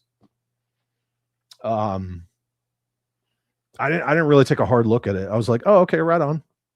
Because it has no bearing on me one way or the other. And I just fucking scrolled past. Wasn't the Tomahawk just perfect for the Joe's 1/18 scale? Did have so many beautiful pieces. Yeah. I mean, look, back when you had fucking real, like, honest, talented, passionate people working on G.I. Joe, they designed an arrestor hook that came with the USS Flag in 1985 that perfectly fit the Sky Striker from 1983. Intentionally. Like, you want to talk about world building at its finest? That is a freaking perfect example. So, I mean, nowadays, I don't know. I don't think they would either think about it or care about it. Maybe if they did, they'd fucking charge you 50 more bucks for it. Crystal Clear, did they seriously think those who were collecting classified series weren't going to want vehicles as well? They did. They admitted that, and you know, you can find the clips out there anywhere. They, being mostly Emily, who's not a toy person, she's not a toy designer, she's a marketing person, and all she does, again, is like she sets up QVC live streams. Or they go on people's YouTube channels, but they're not live, they're pre-recorded and, you know, lawyer questions. Which I get it. That's fine. That's a corporate attitude. They admitted that they only expected the line to last 3 years. That was their internal shelf life for classified. But again, you have to understand the mindset at Hasbro. So many of them throughout history, even since the 60s, there are tons of executives and vice presidents and all these people throughout the layers of bureaucracy at Hasbro that don't like G.I. Joe. They see it as that quote unquote problematic war brand. And that was their internal term for it. They said that in memos, problematic war brand. They only expected the line to last like 3 years. They were just going to half-ass some shit, make a couple of dollars, fucking chuck G.I. Joe back in the closet like they always do. Again, if you're not a channel member, my video that comes out tomorrow morning talks about the death of a real American hero, which is the main line and Sergeant Savage, because Sergeant Savage was a companion line. And how that happened with Alan Hassenfeld, Ginger Kent, all her people in Cincinnati at Kenner, blah, blah, blah, blah, blah. All the dates, all the stuff. It's fucking crazy. If they thought that classified was going to be a world building line, you would have seen the Silver Mirage. I mean, granted, they got their money out of the molds for that Ram cycle. Where's the fucking Silver Mirage? Where's Checkpoint Alpha? Or, well, HasLab backers paid for the bivouac, so congratulations to you. Where's all that stuff? You know, where's all your little battlefield accessories? Those are inexpensive. They had no plans, no interest whatsoever. The fans just browbeat them. And then you got the fans who are the hypocrites because they want everything like it was in the 80s, but they just want the dollies. They don't want the vehicles and all. It's just like they just want figures. Okay. I mean, that's fine if that's your flavor, but the messages were just so convoluted. Matt says, I spent part of the afternoon adding and boarding 100 comics, reorganizing comics. I got a long way to go. Oh, it's never ending, right? I feel your pain. Right here on this wall, off to my right, I hung up a bunch of issue number ones. So I've got G.I. Joe Transformers issue number 1, the old school Marvel one. G.I. Joe number 1, Transformers number 1, Mask number 1, G.I. Joe Special Missions number 1. And then I have the Transformers, Cobra Commander, Destro, Duke, Energon number 1s, and then the fucking ash can that I got at San Diego Comic-Con. Not that I'm flexing or anything. So, Son of GTO says BMAC can go fly a kite in a thunderstorm. You know, the funny thing is the only interaction that I ever had with BMAC, and I'll give the dude credit 100%. He put something on Instagram, and this is like 2 years ago. He put something on Instagram about like mask and 1/12 scale. And I shared it to my story, and I just wrote out, you know, God, please no, like mask with no vehicles isn't mask. It's like wannabe Joes with helmets. And he actually saw my story because I did tag him, right? He saw my story, and then he messaged me and he was like, I feel the same way you do, but you know that they're not going to let us do the masked vehicles. So it's either we get the figures or none of the above. And I said, honestly, I'd rather have none of the above. Just do mask and 1/18 scale. It's the proven fucking scale right here. And, you know, he was cool about it. He wasn't like, oh, what the fuck? You know, he was actually pretty cool. But yeah, I mean, mask is coming. It's absolutely coming. Matt Tracker's going to come with 2 heads. You know, it is what it is. And then when it happens, I don't know, maybe they'll call him Rugged Tracker, and then people will say, no, that's not Matt Tracker from Mask or Energon, because look. Fucking stupid. Headcanon says the 60th anniversary line would have been good if it was like Joe's in their branch dress uniforms. Yeah. Patriot Force, right? They have my likeness, so on and so forth, right? That whole the Kickstarter, it failed. Nothing wrong with that, right? The first Valaverse Kickstarter failed. I mean, look at fucking Shartimus and his Street Humans. He's still crying about that. But Patriot Force is still happening. They've been quiet because of what they've been doing, and I'm going to leave it at that. However, I did see the Marine Corps dress uniform body. When Ryan was here in Albuquerque and we all went out to dinner, I saw the Patriot Force Marine Corps dress uniform body, and it is fucking gorgeous. And he loves classified. He loves it. And I was like, see, why didn't they make fucking dress blues gung ho? And he's like, I don't know, man. He's like, maybe the money, because these molds aren't cheap. And I was like, fuck, it's gorgeous. Chad, heard Hasbro is going into model building lines. Yes, they are. They want that Blockies money.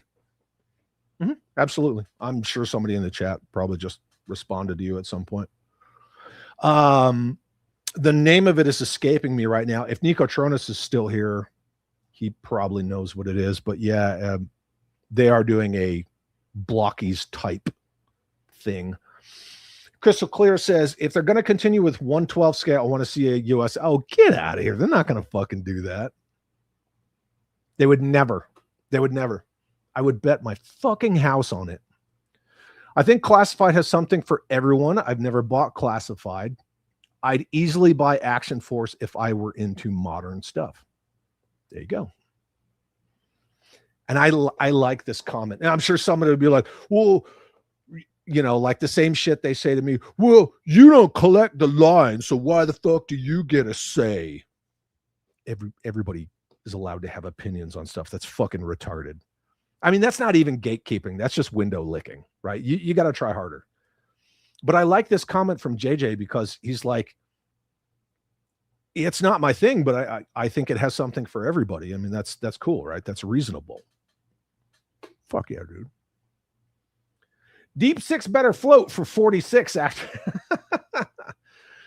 Deep Six wasn't supposed to float. He came with a little fucking bellows, man. He's not supposed to float. He's supposed to sink. D-Town Joey, what's up, man? Happy Father's Day if you're a father. Either way, thank you for being here, man. I appreciate it. Largo says, humor over nostalgic cash grabs. Ocular Serpent over G.I. Jesus. Dude, that was so funny. So fucking funny. The Ocular Serpent. And just before, he's like, dude, wait for this. The fucking, I don't know how much, like I tried to turn a bunch of mics toward the crowd, but they're on short cables on the table and we didn't want to rat fuck it too much, but that room was just cracking the fuck up. TJC, what is up, my good friend, all the way from the United Kingdom, just like our good George Aiken. Happy Father's Day to you as well. I hope you and your kid are having a friggin' blast. Scott Knightlick is so friggin' unsufferable. Yes, he is. I mean, but now he's, you know, he's in the Masters of the Universe line. I mean, he put himself into the continuity. It's fucking crazy. D-Town says 1/12. 1/12 what? You prefer 1/12?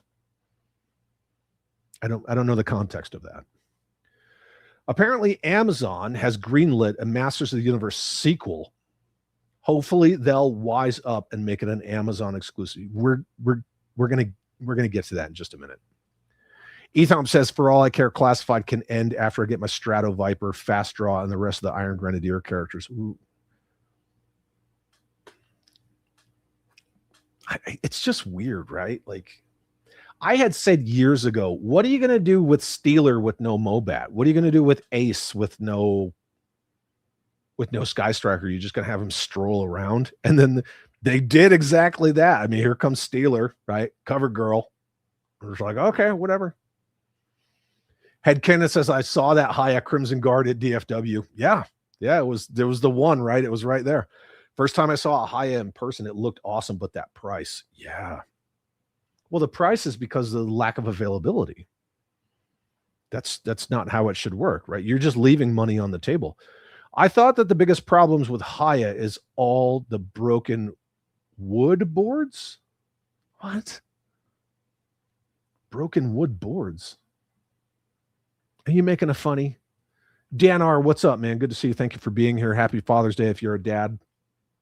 Codename Hunter says, but Hasbro 37. Oh, please. That was just to shut Disney up because they're beholden to them. Sci-Fi Swamp Man, that's just a coincidence. Oh, the Duke? Yeah, that's totally a coincidence. 100%. Good girl Baroness with a later bad girl Baroness. Mm-hmm. Sci-Fi Swamp Man, I just want the Void Rivals figures. I already have Jetfire. Yeah, and the Jetfire that comes in that set it's caca compared to the fucking, like, if you have a Masterpiece Jetfire, you don't need that Jetfire. I just bought the set to buy it. Brandon says 1/12 scale vehicles are too tight for 1/12 scale figures. 1/10 scale vehicles are best. Yup, because 1/12 scale figures are sized to the outliers in human variation. For men, it's actually 6 feet tall. Yeah. And that's the thing. Like when Bernie Loomis first put his fingers up at Kenner and said, I want Luke to be this tall, right? Luke is he's your main hero figure. He's your main character in the line. So when he put his fingers up like this and it was 3 3/4 inches, I'm sure that not really how that worked out. That's the story, but you know, adventure people and stuff. There was already 1/18 scale shit out there, right? Mego chips, etc., etc. So, you know, he puts his fingers out like this. Luke is 3 3/4 inches. Well, of course, like Han's a little taller, Leia's a little shorter, Vader's taller, Chewie's taller, Jawas are shorter, on and on and on, right? So you have that one figure in your line, that one character that sets the scale, and then everybody else is proportionate off of that. So 3 3/4 inches is not true 118 scale. It's just the generic term 118. You know, modern Joes are more 118. The dogs are barking. Sorry. Tom says, I enjoy both 3 3/4 inch and 6-inch Joes. However, 3 3/4 is really the only scale I built specifically for world building. There you go. Why is Armadillo? I don't know. Jacob, what's up, brother? Good to see you. What is up, Chad? In the chat holes in the chat, just popping in to drop a like, give a huge happy Father's Day. Wish all you gents out there that make it happen. I will be on the replay. Thanks for being here, Jacob. I love you. I miss you, man. Milk Connor says, not gonna lie, I kind of want to see this witch doctor.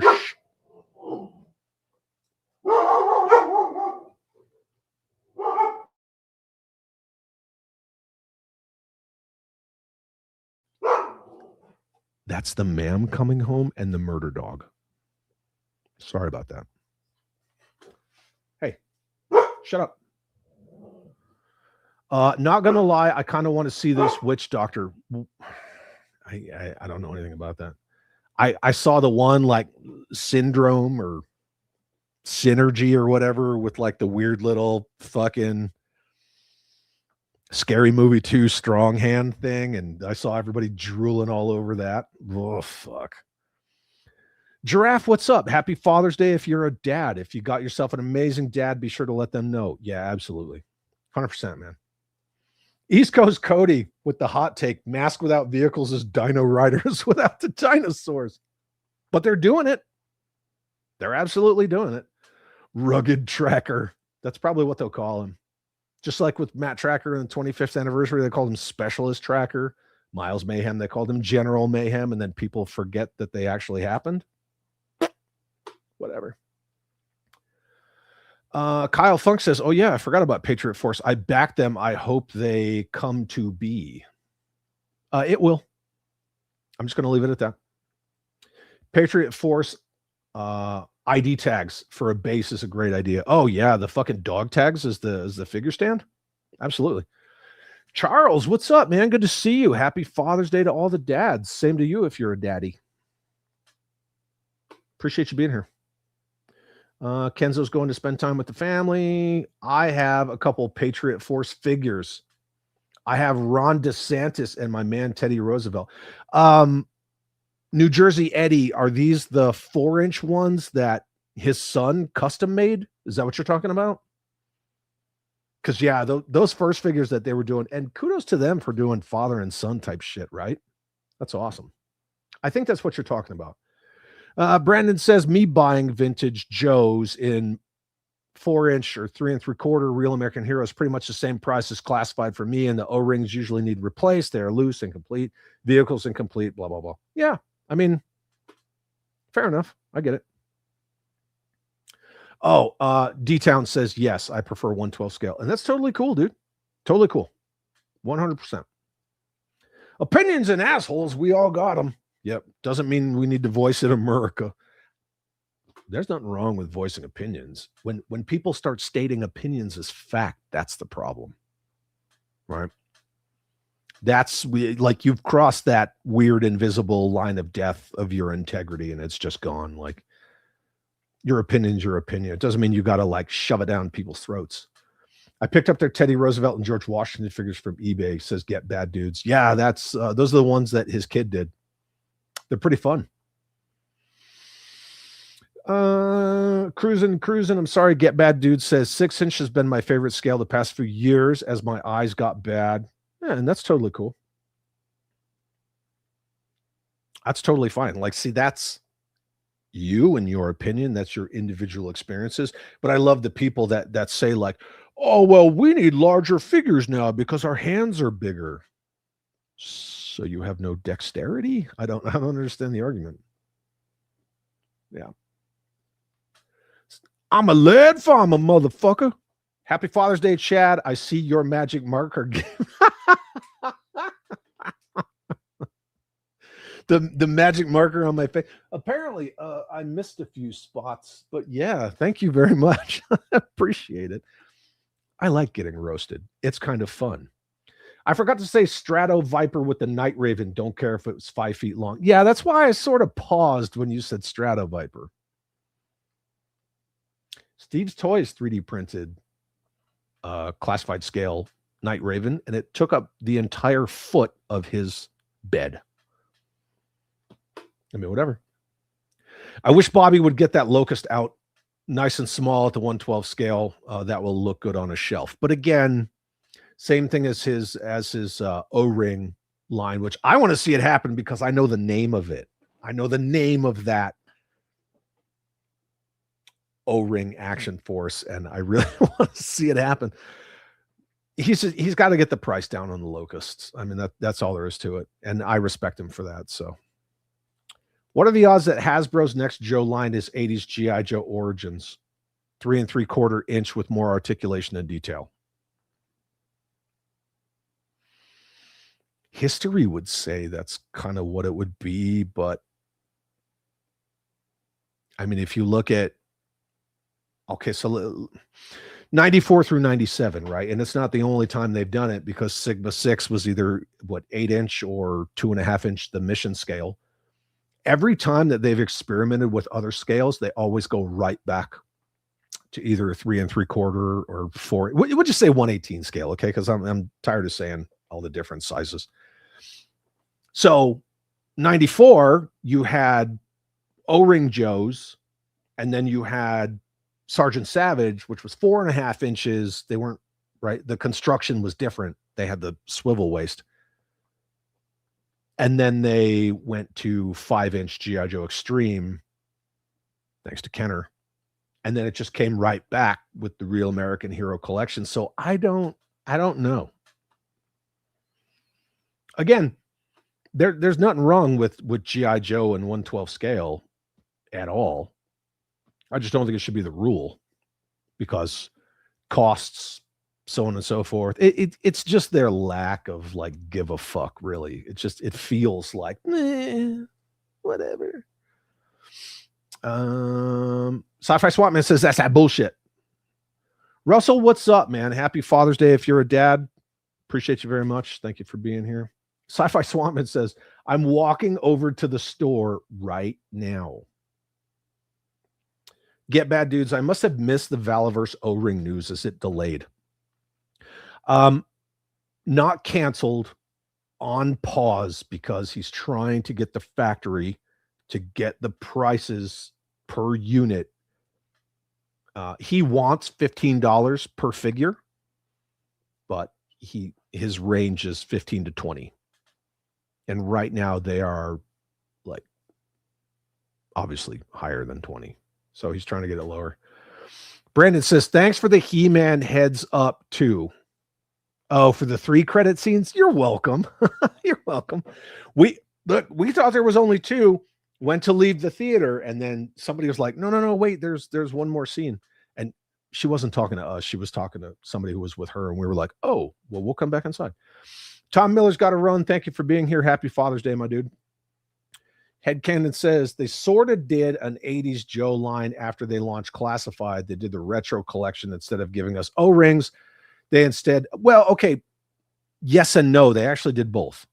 So remember, they were doing the O-ring 2-packs, which, by the way, just as Classified was Bobby's pitch, so was re-releasing O-ring Duke and Cobra Commander. He pitched that as well.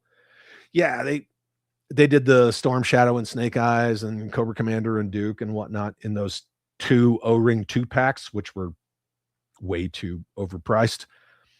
And then what you're talking about with the 25th style bodies on retro cards, that was the Walmart retro collection. Should have never been called retro collection if it was going to be O-rings. And those were 50th anniversary figures. And it was Snake Eyes version 2 on a Snake Eyes version 1 card. And then the long sleeve Storm Shadow, which that right when you first see Storm Shadow in issue 21, he has long sleeves. But the shitty thing about the version 2 Snake Eyes on the version 1 Snake Eyes card is that 50th anniversary 2-pack of those two figures, he had the Commando head and the Night Visor version 2 head. Yeah. I think if that retro line, what you're talking about, the Walmart retro line, if that was going to take off, they should have taken more of that 50th anniversary kind of a cue. All those figure subscription service figures like, oh, I don't know, Dial Tone, CoverGirl, Footloose, the ones that are like hundreds of dollars now, they should have re-released those. Along with like your mainline, everybody wants Snake Eyes. Jim Largo says it would be nice to see the return of those Toys R Us style packs, a whole squad in a box. Yeah. Well, I mean, in Classified, they're doing Battle in a Box, right? And anybody who collected the anniversary modern stuff was like, oh, I remember those. Yeah. Hasbro has 2 scales for Star Wars, so there's that. Hasbro has 3 scales for Star Wars. They have Black Series 6-inch, which, by the way, used to be not 6-inch. They have the Vintage Collection 4-inch, and then they have the No Shit Retro Collection 5 POA, old school Bernie Loomis Kenner 3 3/4. So they do have 3 scales. And in fact, when Laser Pants and I were at San Diego Comic-Con last year, I will not be going this year because I have no fucking interest.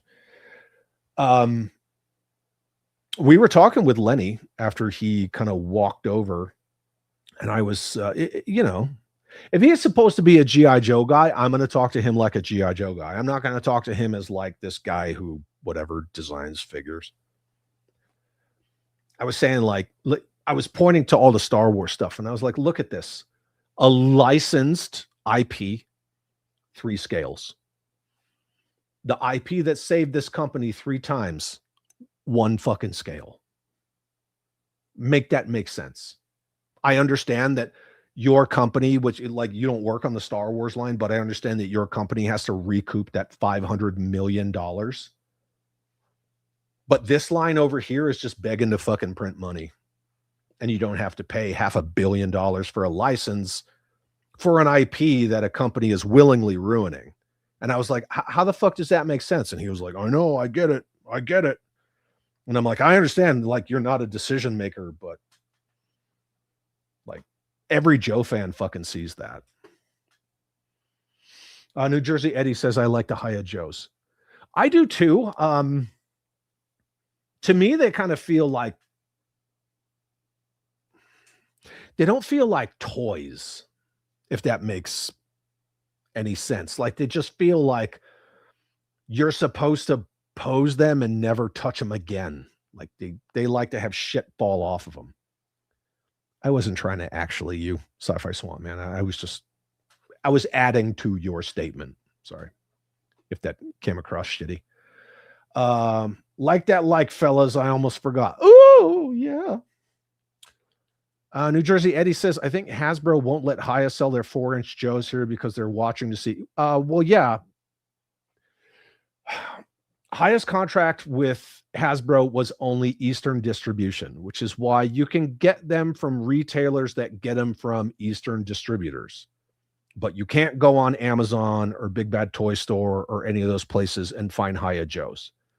It's in their contract because initially, I said this earlier, I've said it numerous times before, initially Hasbro was going to bring back their own 4-inch Joes for Western markets, and Hiya was going to get the Eastern markets.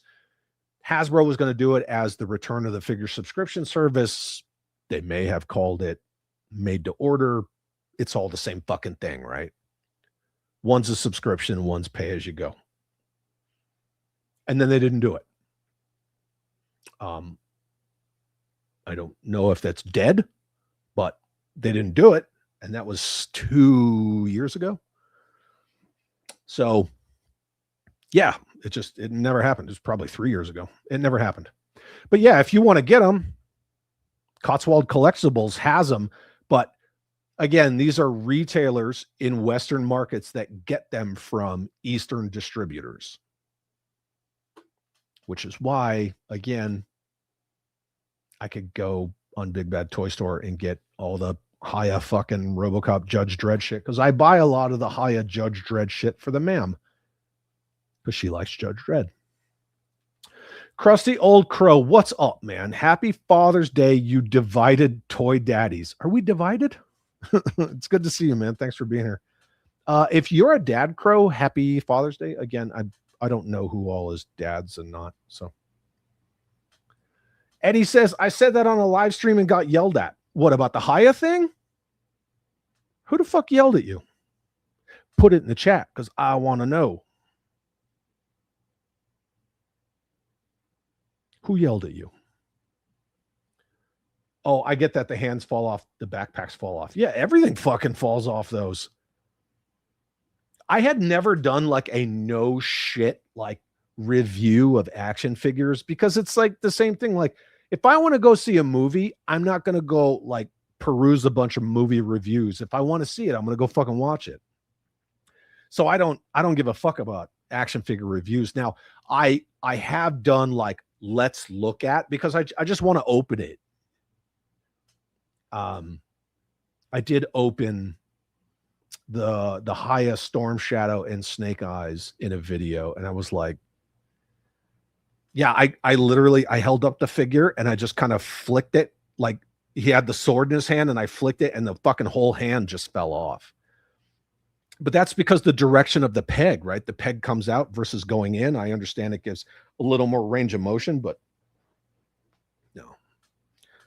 I will take playability over articulation any fucking day. And I believe there's a difference, in my opinion. Like when you put too much articulation, you know, 3 shoulder cups and butterfly, this, that, and the other thing, anatomically, they don't look like people at that point. They just kind of look like shit. Oh, you forgot what stream it was. Yeah, no, totally understandable. If you do remember, just throw it in there, whatever. That's just curiosity. Mo yells at everyone because of loud noises. I got a loud noise for you. It's science, people! Science!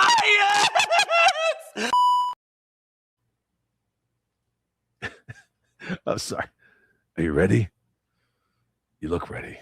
I fucking love Dredd. It's so good. Yeah, Robert says, I hate Haya's hand construction. I don't think they're that great. I just don't. Like the detail is phenomenal, but no. Anyway, let's move off of this. So I kind of want to talk about these for a second. Can I make it bigger? That's what she said. Oh yeah, make it bigger. It's science. Mandalorian and Grogu, first Star Wars movie in theaters in 7 years. After fucking the Force is female, girl boss, fourth wave feminism decided to utterly fucking ruin Star Wars. Worldwide gross $315,778,973. Lowest grossing Star Wars movie ever. We're just going to talk adjusted for inflation, right? But this is a bomb. People say like, oh, it only had $160 million budget because that's what was reported in California and all that. But that didn't include Pedro's salary, Sigourney Weaver's salary, Favreau, Filoni, Kennedy's cut, any of that shit. It was just like the budget and not the marketing. Yep. It was a bigger flop than Solo, 100%. It didn't bomb as well as the Marvels, but as far as Star Wars goes, now when we talk about Star Wars, it is not the largest intellectual property. It's the third largest. So you have what? Pokemon, Hello Kitty, Star Wars. As far as like children's intellectual properties, but it was always the largest boys brand. And you know, these trends of Disney wants boy brands, right? It's got the Disney princess and the girl market's all cornered, but it wants boy brands. So it buys Lucasfilm. It buys Marvel, right? So now they've got the MCU, they've got Star Wars, Indiana Jones, Willow. Next thing you know, you get the MCU, right? And phase 4 and 5 is just diminishing returns. So the MCU is fucking toast. Star Wars is fucking toast. Indiana Jones is toast. Willow was so toasted that they took it down so they didn't have to pay anybody residuals. And this is what we get. It's just fucking crazy. If Sigourney Weaver couldn't save it, it meets the criteria for obvious death. Sigourney Weaver phoned that shit in. Fucking phoned it in. Like that was, she was giving off the energy of like Harrison Ford don't give a fuck levels. So Crow says, I saw Disclosure Day today. I would have rather had sit through a Mandalorian flop twice. It was that bad. I think that Steven Spielberg is just Spielberg in name alone these days. I didn't watch. That's that bullshit. I was lost on the second episode. Yeah, I don't know. Dan R says, I haven't seen the new Star Wars movie. Not even interested. Nope. Mm-mm. When the man was like, hey, we should go see a movie. I'm like, you're not going to fucking drag me to that Mandalorian movie, are you? And she's like, no, absolutely not. Well, thank God. Because if she dragged me to it, I would go see it. Right. If she said, hey, I want to go see the new Star Wars, I would take that for the team because that's what we do. Right. Husbands, fathers, men. We just do that. We just suck it up and go. Kyle says, I haven't heard anything good about Disclosure Day. I don't give a fuck. I don't give two shits about that movie one way or the other. Some of Sigourney's dialogue felt like it wasn't her, like it was AI. Would you be surprised? Yeah. Justin Booth says, so far, most of the big budget box office films have flopped. It goes to prove Hollywood is struggling.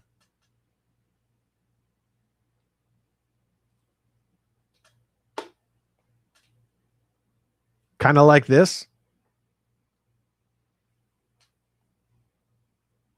So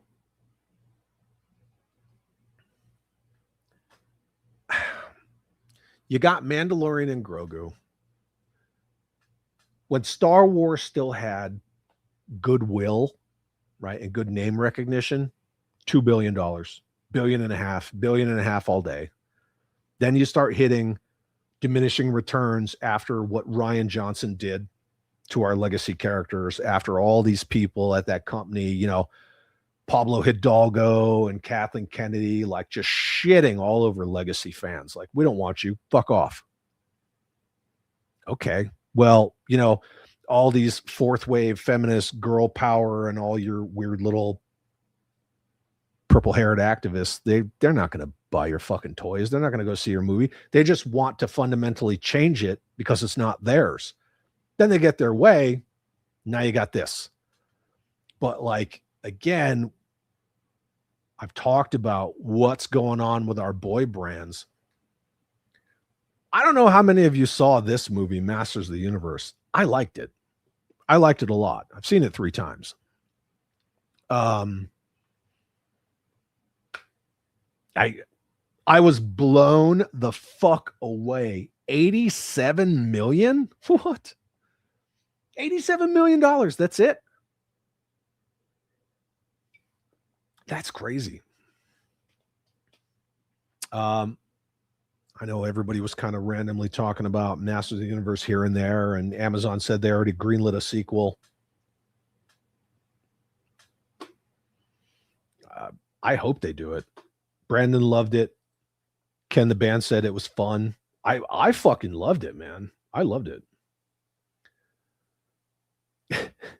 George Aiken says, if your wife managed to get you to see The Mandalorian and Grogu, would you do an Arnold and say, consider that a divorce? No, I wouldn't.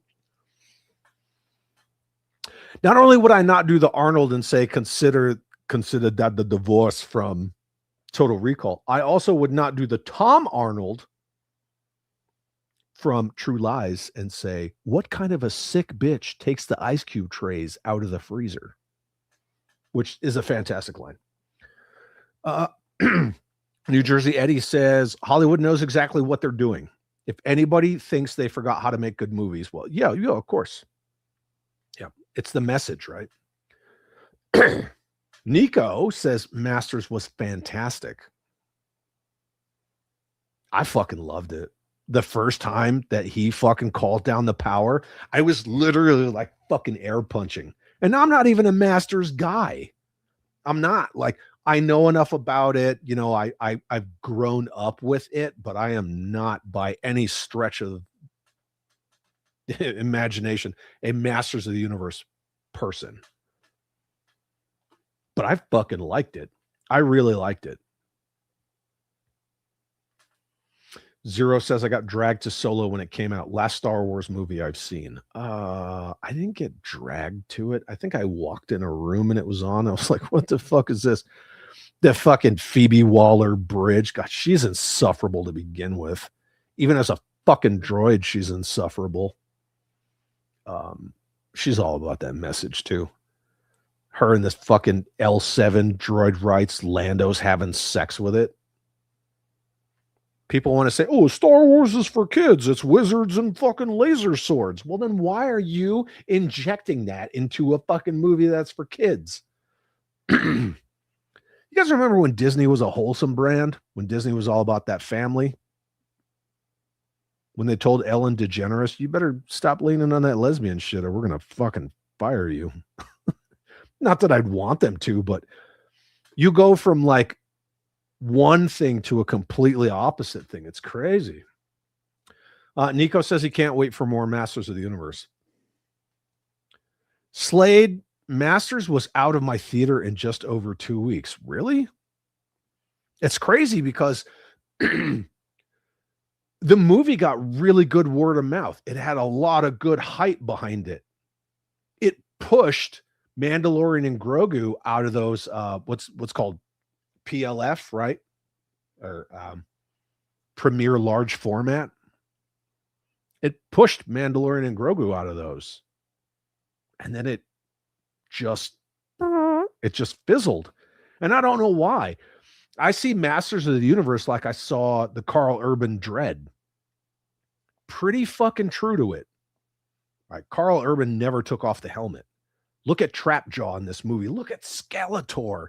That Jared Leto Skeletor was perfect. Like he was just dumb enough and just menacing enough.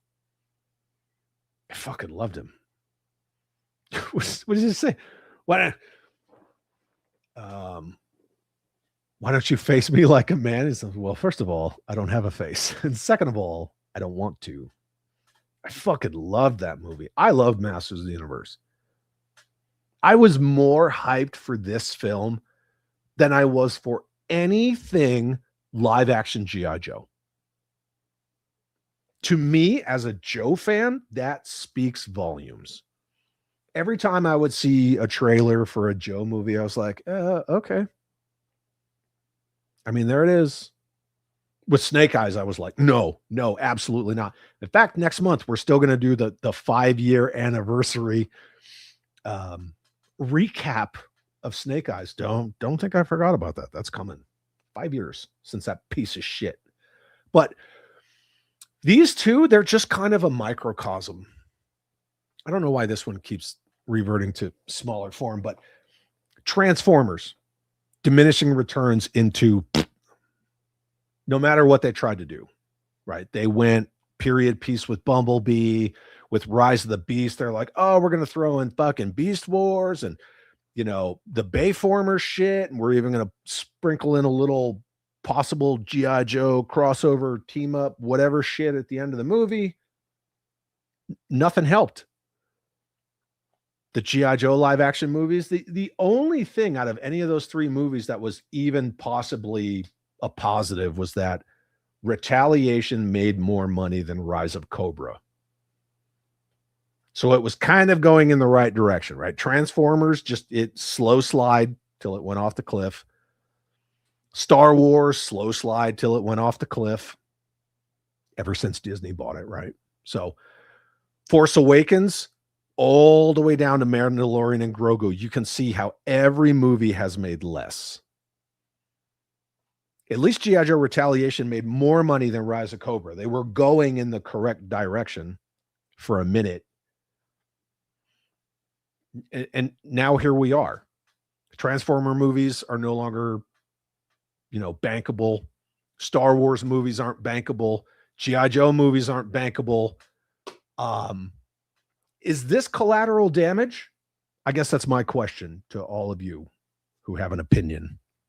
Is Masters of the Universe collateral damage after all of this, like good faith not getting rewarded, all of like our boys' brands, childhood intellectual properties just getting fucking aped? I mean, Dredd, same thing. I love the Carl Urban Dredd movie. Everything about it, start to finish. It's fucking great, but it didn't make shit, and they didn't do anything with it. Robert's Infinite Realm says Tony from Analog Toys gave the Motu movie a pretty rough but fair review. He hated it. I mean, that's his opinion. Right on. Lando's sex bot became the hyperdrive of the Millennium Falcon. It became the Nava computer, right? Because she had like all the fucking best star charts. Yeah, she went into the Nava computer, which is fucked up because then when you watch Star Wars, like the fucking Star Wars, how long until you can make the jump to hyperspace? It'll take a couple of months to get the coordinates from the Nava computer, and then you watch Solo before that, and you're like, fuck, man, that weird ass sex bot is navigating them to Alderaan. Everything that Disney touches with Star Wars just makes it worse. Robert's Infinite Realm says there's a Forbes article people are citing for sequels of Masters of the Universe. George Aiken says, I can make a better Star Wars movie, simply make the Empire the good guys and the rebels terrorists and act. Yeah, right. Yep. Have them quote unquote peacefully protesting outside of an Imperial detention facility. Fucking idiots. Oh, the Forbes article people are saying says they greenlit a sequel is actually an opinion piece filled with corporate speak. Yeah. Sci-Fi Swamp Man, thank you for being here. Happy Father's Day. If you're a dad, enjoy your dinner. Thanks very much. George Aiken says, Masters I enjoyed, but I felt the comedy was forced and some of it didn't make any sense. And that's the thing. Like, if I really drill it down, yeah, there's a couple of moments, like when they break out of the cell and the coughing and all that. There's some parts where it could have just not.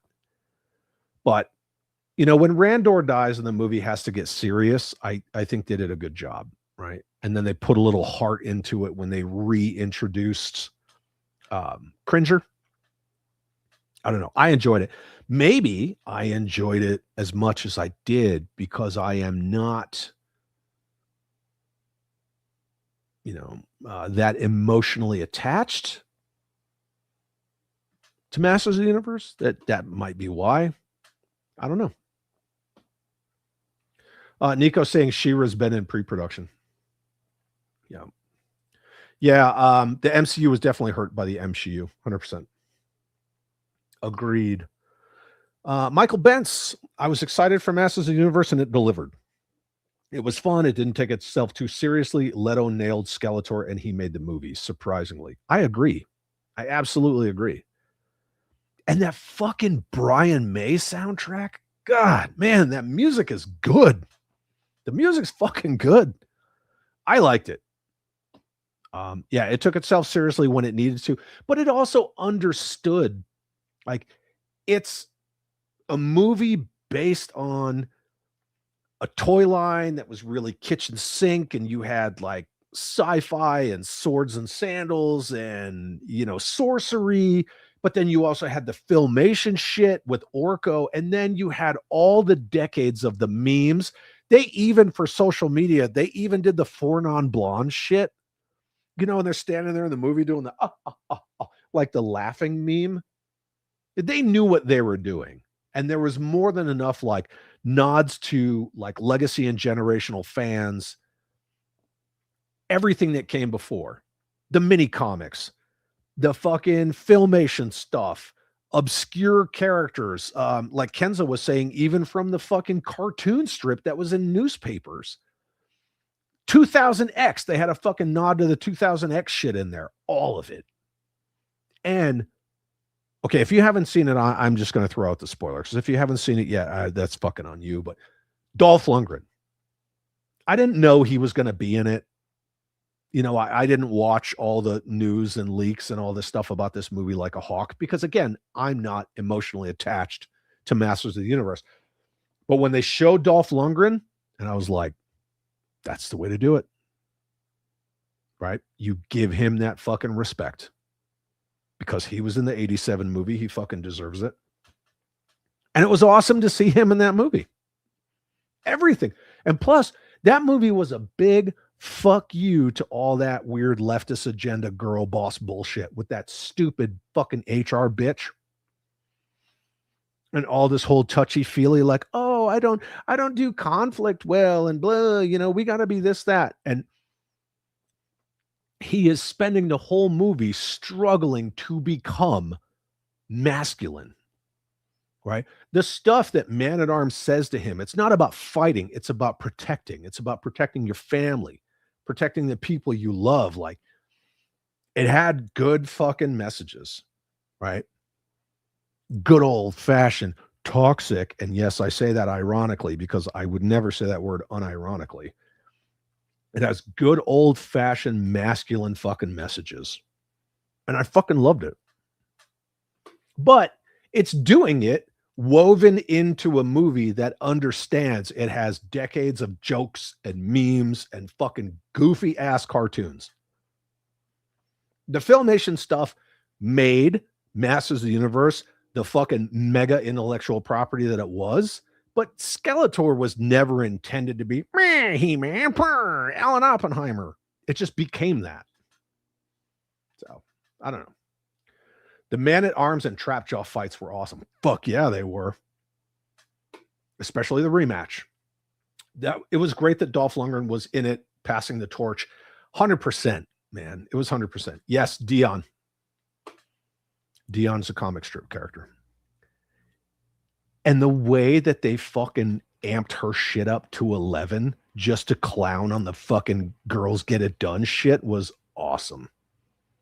Like, I can't count the number of people that it just sort of went over their heads that's why they were doing that. Like, she was just standing there like Billy Badass in the middle of that like final fight, just untouchable. It's totally to roast on the girls get it done shit.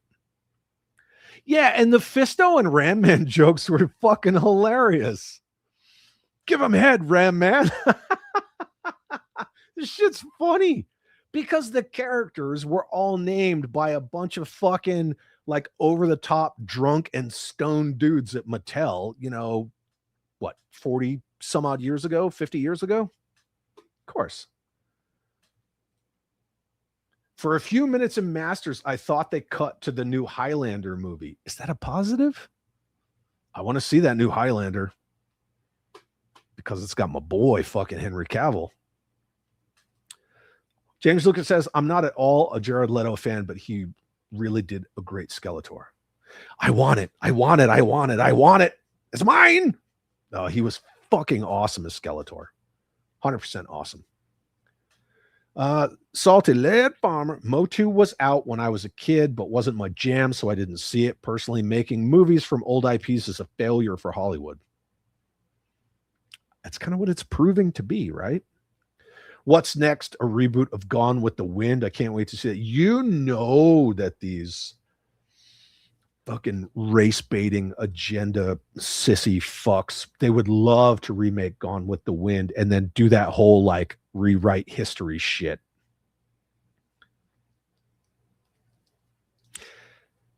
You know, Lead Farmer, I kind of have to agree with you. Did I enjoy this movie? Yeah. Did I need it? No. But I know a lot of Masters people who really, really, really wanted this movie. But again, I mean, numbers don't lie, right? It's like all these movies based on our childhood, you know, our boys' brands, our boys' toys, our intellectual properties that we grew up with as kids. They're not doing good. And the weird juxtaposition with that is everybody wants all these corporations, all they want to do is lean on nostalgia, right? Very, very few original ideas, very few original stories. They just say, I don't know, make another Batman, make another Spider-Man, make some more Star Wars. But it's just not doing. So I don't know. G.I. Joe 66 says, I still was waiting for the Snake Mountain that never showed up in Canadian Walmarts. Ooh, really? They were fucking everywhere here. And you know what? Kudos to Mattel, because when you got Hasbro over here going, we can't make play sets. The most we can give you is one side of a hallway diorama, you know, and then you got to buy like fucking 4 of them. We don't want to make G.I. Joe play sets. We don't want to make fucking vehicles for classified. Mattel's over here like, oh, you want fucking animal mounts and you want vehicles? You want a new Castle Grayskull? You want a fucking Snake Mountain? How about a new Eternia? I will always give Mattel credit. Where Hasbro makes excuses, Mattel makes fucking toys. And that's just the reality of it. I genuinely hope they have everyone locked in for sequels. I do too. I really fucking do. Ooh, look at this hot take. Slunsford says, I think Leto could pull off Cobra Commander after seeing his Skeletor. Yeah. Sure. Put him in the hood, make him based as fuck, piss people off. I like Jared Leto. I liked his Joker. Maybe I'm one of the few.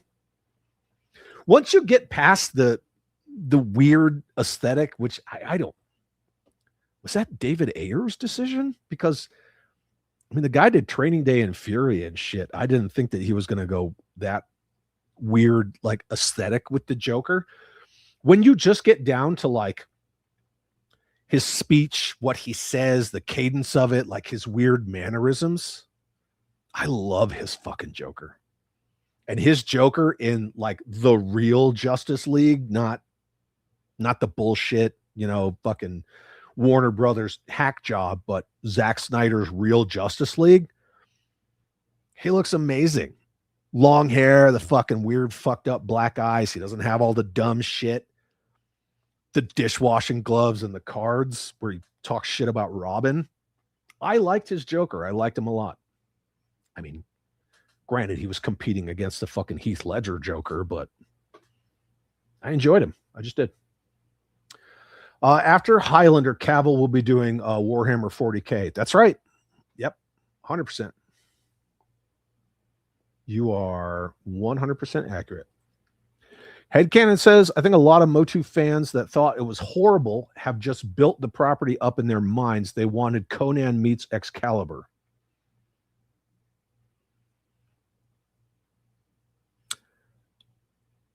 I could see where you're going with that. Obviously, I don't care what other people say about shit, so I don't go look for it, and therefore I don't see it. I was not aware that a lot of Motu fans say it was horrible.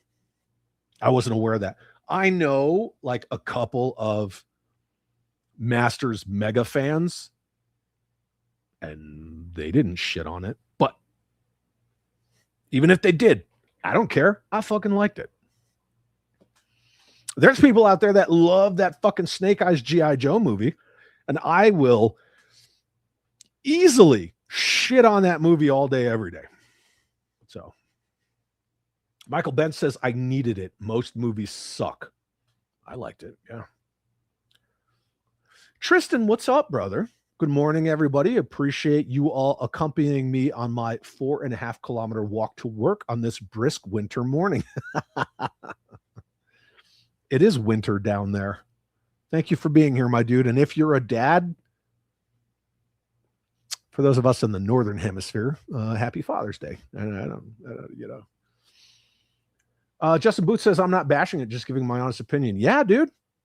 That's what we do. Give your honest opinion. Nobody's going to shit on you for it. Hopefully nobody around here would shit on you for that. If you don't like a thing or you like a thing, fucking say it. Lord of Brooklyn's here all the way from Hasbro headquarters. Thank you for being here. Where the fuck is my Mobat Prime? Go down your make-believe hall and ask somebody where the hell my Transformer Joe Collab Mobat Prime is. I know where it is. But it's almost like Mattel respects their intellectual properties. I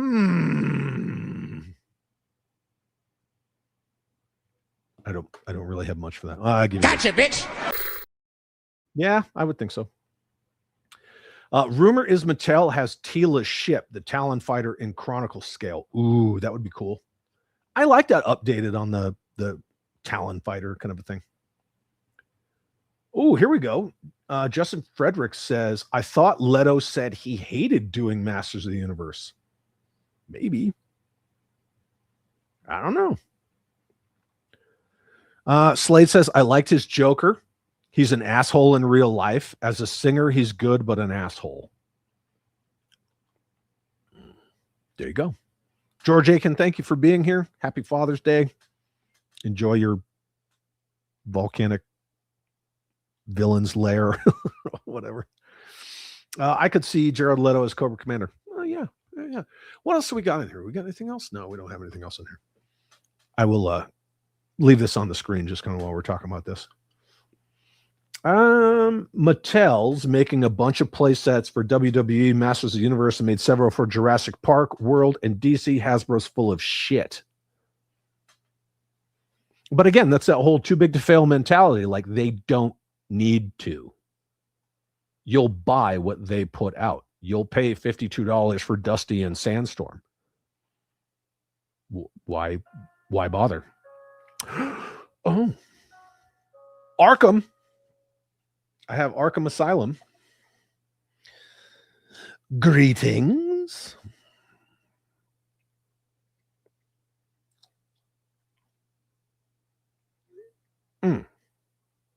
No, I got a lot of Father's Day text messages too, which is nice to see. Energon Universe Batman? What? Yeah. Hasbro's all about minimum effort while sucking every cent out of us. I mean, they know what they've got. They know that they've got really strong intellectual properties, but at the same time, look at how they handle their intellectual properties, where their attention is. It's more on Star Wars, MCU than it is on Transformers, G.I. Joe, things like that. If you went to any random, I won't even say executive, but like any random like vice president, like the big dogs at Hasbro, and ask them, do you own this IP? Do you own that IP? Do you own this? They won't know. They just don't know. It's that weird, like, too big to fail kind of mentality. Like, meh, whatever. Does Voltron come out before Highlander or after? I have no idea. I'm going to be real. I don't know why I say that. It's not like a disclaimer. I have no interest in Voltron. None. I love Henry Cavill. I don't even know what fucking role he's playing in Voltron. But again, like people are saying, I liked this because I wasn't really that emotionally attached to it.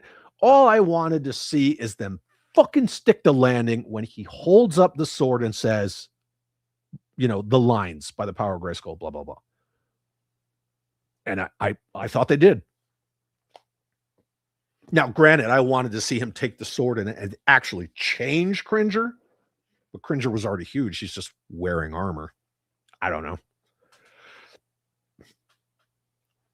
How many of you, when you see a Voltron, whatever, Amazon Prime movie or theatrical, whatever the fuck it's even going to be, how many of you, when they form the blazing sword, if it's Beast King Go Lion Voltron, like which Voltron is it? I don't even know what Voltron it is. There's numerous Voltrons. Let's just say it's Beast King Go Lion or the Lion Force Voltron. When they form the sword, if it's not that, bing, whoa, how many of you are going to be disappointed? Because I fucking would be. Every time I watch Voltron and they form that sword, I get pumped the fuck up. I don't know, whatever. Brian Stevenson, thank you, my friend. If you're a father, happy Father's Day to you as well. Kyle Funk says, that's how I am with Zack Snyder. Lol. I hate all of his movies other than Dawn of the Dead and 300. Okay, so if you like his Dawn of the Dead remake, I thought it was Day of the Dead. Maybe Dawn of the Dead. If you like his George Romero remake, what's your over-under on him doing Escape from New York?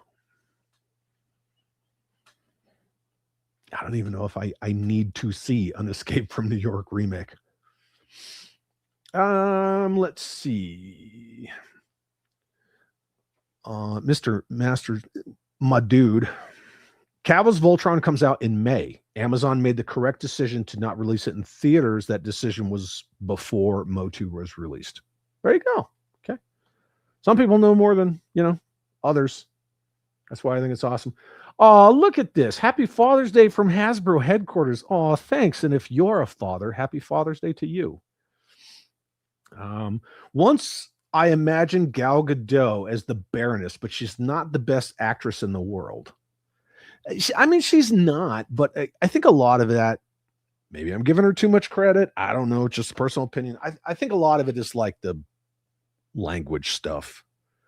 It's the same thing with Dolph Lundgren, right? The same thing with Schwarzenegger. Like when they're trying to do movies in English, it takes them a long time. I don't know, whatever. There's a Motu Chronicles movie playset for $80. Really? Uh-oh. In my mind, Zack Snyder is to superhero movies as to what Rob Zombie is to horror, great cinematography, absolute shit scripts and story.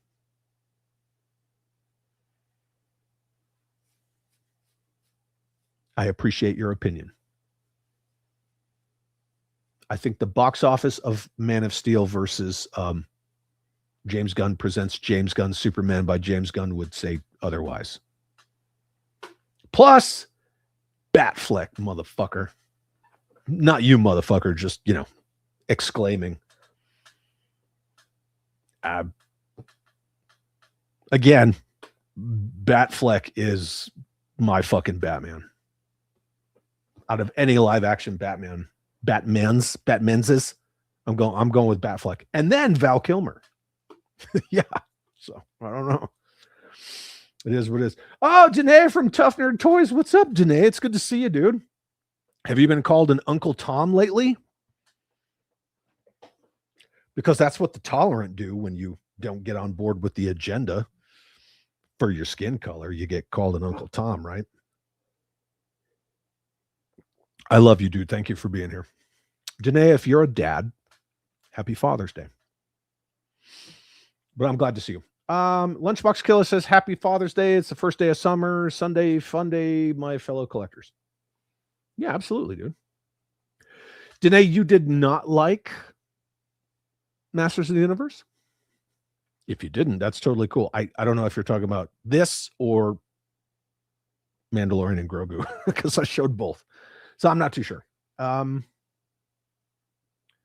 Yeah, there's a lot of movies that don't need to be remade, but some of them are good, right? Think about the 80s remake of The Blob. Fuck, that movie it's gory and it's gruesome and it's fantastic. I mean, they took a cool premise and they just ramped it up. It's the same with the remake of The Fly with Jeff Goldblum and Gina Davis. That's a fucking awesome movie too. I don't know. I mean, sometimes it works and sometimes it just doesn't. Escape from New York is a real thing. They all keep coming to Florida when they get out. New Yorkers are about to They're about to fucking break bad on Mum Donnie on their resident. How can you be a communist Islamist? How the fuck does that work? That dude should have never got elected. I mean, but that's what happens when you commit voter fraud. Who's built like a teenage boy? Gal Gadot is that what we're talking about? I don't know. Snyder's Dawn of the Dead was shot around my wife's school at the time in, is that Caledon, Ontario? Danae says Man of Steel was wonderful in my opinion. Yeah, there was like a couple of little moments where I was like, the way Pa Kent died. Maybe the Zod thing. I don't know, but I freaking loved it. I loved it. I still love Man of Steel. It's fantastic. And look at Jor-El, right? The way he was portrayed in Man of Steel, the whole House of El and all that stuff, and the legacy of Krypton and all this stuff. And then look at it in James Gunn's. Oh yeah, we sent you there to fucking conquer. What the fuck? I don't know. Tristan says Lion Force Voltron is my favorite. You need a degree in mechanical engineering to understand vehicle force Voltron. Yeah, no shit. Hey, I got minivans for feet. Is that Peter Cullen voicing the intro in Voltron? Hell yeah, it is. From days long ago. That's Peter Cullen. Absolutely. James Lucas says, hey, I'm not a dad. Hey, I'm not a dad, but I am a motherfucker. It's science, people! Science!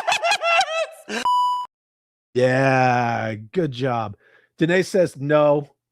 Oh, they don't call you that anymore? Good. Just saying. That's that bullshit right there, right? Fall in line with the agenda. The tolerant, right? The coexist types. They're the first ones to fucking come at you with all the slander. It's fucking ridiculous. I don't know how they cornered the market on whatever. Danae says, no, I did not like the Masters of the Universe. I did a movie review of it along with Obsession. I will go check that out. Did you like Obsession? Assault on Precinct 13. Yep. Absolutely. Okay, I got you. The Blob and Night of the Living Dead are the best examples of remakes done right. The Blob's so good. It's so good. Remember when they're in the car and the dude's like, oh, I'm going to unbutton her sweater a little bit. And she turns and she's like, ah! That movie is savage. I freaking love The Blob. It's so good. Kyle says they can get out of Florida. We don't want them. Yeah, fucking snowbirds. Beat it. I was technically a snowbird, I guess, right? Born in Connecticut, raised between Brooklyn and Vero Beach, Florida. I don't know. I had no control. I was a child, so can children be snowbirds? I don't know. Oh, yeah, that's right. The bath party. Thank you, headcanon. Yeah, I don't know. I also like the Thing prequel. I did too. I like that. I did. Yes, that's right. Codename Hunter. John Carpenter's The Thing. Thank you. See? Ooh, that movie's so good. Where they did the trick with the eyes, and like if you were human, you had like the eye shine, and if you weren't, you didn't. Brilliant. Freaking awesome. Wasn't there going to be a Toxic Avenger remake? There was a Toxic Avenger remake, and it's got fucking Peter Dinklage in it. Don't watch it. Just don't watch it. Look, just right. Here's my hot take. Trauma shit is not as great as people like to hype it up to be. A lot of trauma shit is not. I think the original Toxic Avenger was like one of the first times, like where he's like just railing out that blind chick or whatever. I think that's one of the first times I ever saw that. The Thing is a masterpiece. John Carpenter's, yeah. Mm-hmm. Danae loved Obsession. That's what I keep hearing.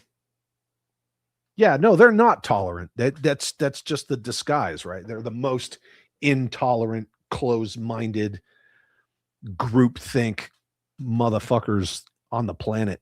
Worse than commies. 100% worse than commies. Brandon says socialism sucks. In Canada, the non-Canadian voting bloc just got a bill passed that allows the federal government to access our phone microphones and snail mail with no warrants. You guys got to take Canada back, my boy.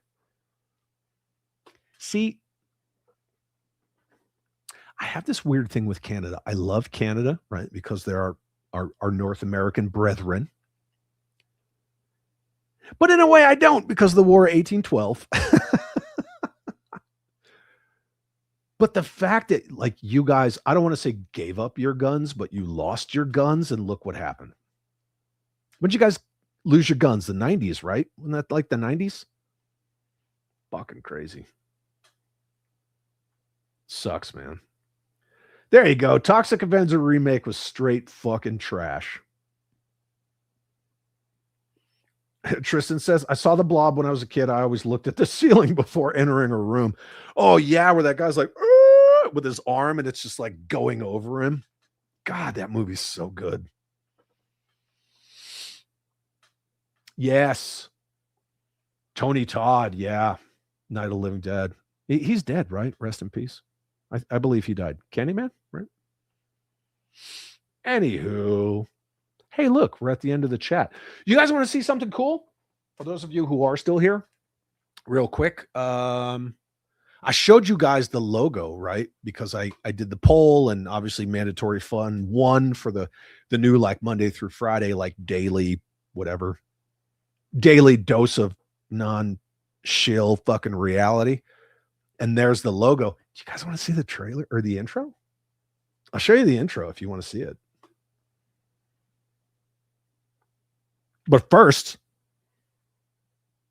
I did hang out with Commander Ace Hunter. Even if your name is Chad, the good guys always win, even in the 80s. Yeah. Brandon says, take Canada back. Yeah, with what? Guns? Not to laugh. Sri Lanka MPs just banned all AR platform rifles and anything scary looking. By the way, Chad War 1812 was, yeah, it was a British versus the USA. I know, but like just the geographical thing with the British, and come on. You know what I mean? It was more like 1815 anyway, right? It wasn't even 1812 by the time it actually like popped off. When was the War of 1812? It was 1815, right? Yeah. He does still have great hair. Dude, he's so awesome. There was like personal stuff that we talked about with like military service and family members and things like that I don't really need to share or get into, but I just enjoyed talking to him. We didn't even get a photo together. I enjoyed, like, he was really high on my fucking bucket list. I mean, that's Commander Hunter. It's Brad from Rocky Horror, right? The mayor from Spin City. He was fucking awesome. Brandon says, fun fact, we got kicked out of Great Britain. We didn't leave exactly Britain. In 1867, the BNA Act was passed in Britain because the Union won the U.S. Civil War. There you go. Leave the Canadians alone. I like Canadians. I just want to see them take back their government. Yeah, milk mandatory fun. Okay. Are we just saying this again? I don't know. Okay, here's the intro for Mandatory Fun. Real simple, stripped down, straightforward. But you can see why I put on this screen why I put what I put there. Yeah.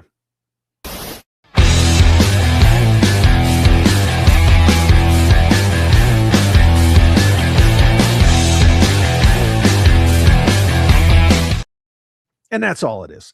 It's just that for like 30 seconds and nothing else. But Red Dawn, gotta have a Red Dawn poster, right? Because Wolverines! Wolverines! Hell yeah. Exactly. Right. So you gotta have the Wolverines. I'm sure some people are going to be mad about my hat again because they get so butthurt about my hat. Megaforce poster because Megaforce poster, and the original Metal Gear with not Kyle Reese, Solid Snake on there, and then of course Flash, who was my very first Joe. So just kept it real simple, right? KISS method, keep it simple, stupid. I like Canada. It's not their fault. They're the result of a one-night stand between Britain and France. I don't think that's fair. Stop picking on Canada. One time, no shit, there I was, deployed in the Middle East. So we're on one of those multinational missions. Canadians are there. And we would, as QRF, one of the things that we would do is we would blackout drive the flight line because certain local nationals, they would like to try to fucking like get under the fence line and string shit across the flight line. So we would get in our gun trucks and we would blackout drive the flight line. One, so the locals couldn't really see us, right? They couldn't do like a hasty ambush on us. But we would get to the flight line gate and we would call flight ops, right, on our comms. Not like this, but you know what I mean? We'd call them on the comms and we'd tell them like, hey, we got this many VICs, this many packs, which is this many vehicles, this many personnel. We're going to clear the flight line. And then they would clear us to go out onto the flight line and drive that shit as fast as our gun trucks would go, right? We just do it in like a staggered formation. We just drive, go down, flip a bitch, drive all the way back down to the end, leave, call them clear. So we called that we were like, I got 3 VICs, 12 packs, blah, blah, blah, going to clear the flight line. And they're like, yeah, Rod, you're all clear.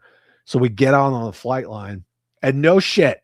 Like 3 minutes later, here comes a fucking Canadian Black Hawk. And this bitch is like coming down. And so we're like, hey, you know, like fucking peel off. And this thing has to auto rotate out. Some of you probably don't know what I'm talking about. They had to basically like hit the fucking reverse because that thing was easily 5 feet from the roof of our gun truck and it was coming the fuck down. So then there's this whole big investigation and sworn fucking statements and all these Canadian fucking pilots. They're all like majors and shit. And they said, no shit, that we were a psychological detriment to their operations. Because they almost hit us when we were fucking cleared to clear that flight line. Anyway, whatever. Fun fact, a Confederate ship called the Shenandoah broke through the Yankee blockade and found safe harbor in Melbourne, Australia during the Civil War. Guess you don't get much more south. Yeah, probably not. Dude, Tasmania's fucking gorgeous. Tasmania's gorgeous. And that whole area down there, Australia, Tasmania, New Zealand, like just the ecosystems that just sort of developed on their own down there are nuts. I mean, I wouldn't want to fuck with any of your wildlife, but except for a white shark, I want to fuck with some white sharks. I want to hug them and play with them. Anywho, yeah, that's really all we got. I had some more dumb shit, but I'm just going to leave it alone. So just going to leave it alone for now. And yeah, we went 3 hours. I want to thank you guys for hanging out with me. I'll save the dumb shit in my back pocket for later, but it's Father's Day, right? I'm going to celebrate good old fashioned masculinity and being the backbone of the nuclear family of Western cultures. Remember, masculinity is not toxic. Only weak people say that, but you guys are all awesome. Thank you all for hanging out with me. You want to pet that ocean dog? I fucking love sharks. I love sharks. Love them. Especially white sharks, right? You want to talk about like big dick apex predator. Even though bull sharks They're responsible for more kills and they can swim in fresh water and Jaws and all that shit. But you guys are all the best. Thank you so much for hanging out with me. If you're a dad, happy Father's Day again. Keep on keeping on, right? Be a dad, don't be a father. If your father's still around, hopefully you called him or hugged him or love him or something. But yeah, keep being dads. Keep being fucking awesome. You guys are fantastic. I'm going to see you out with the nightmare fuel, you know, because this is fucking how we do it around here. But I'll see you next week.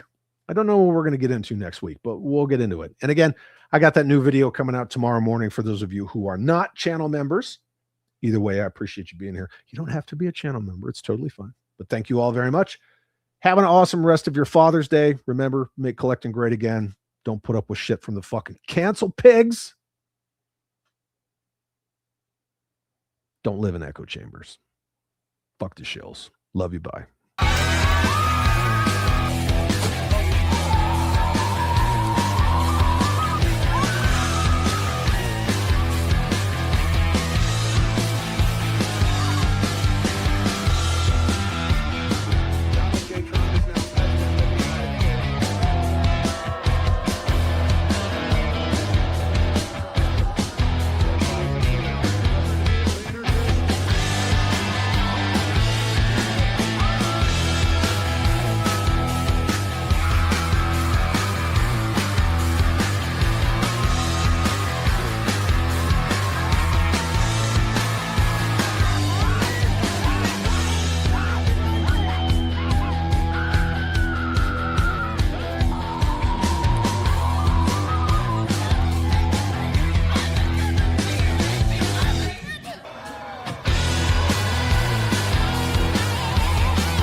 Still here?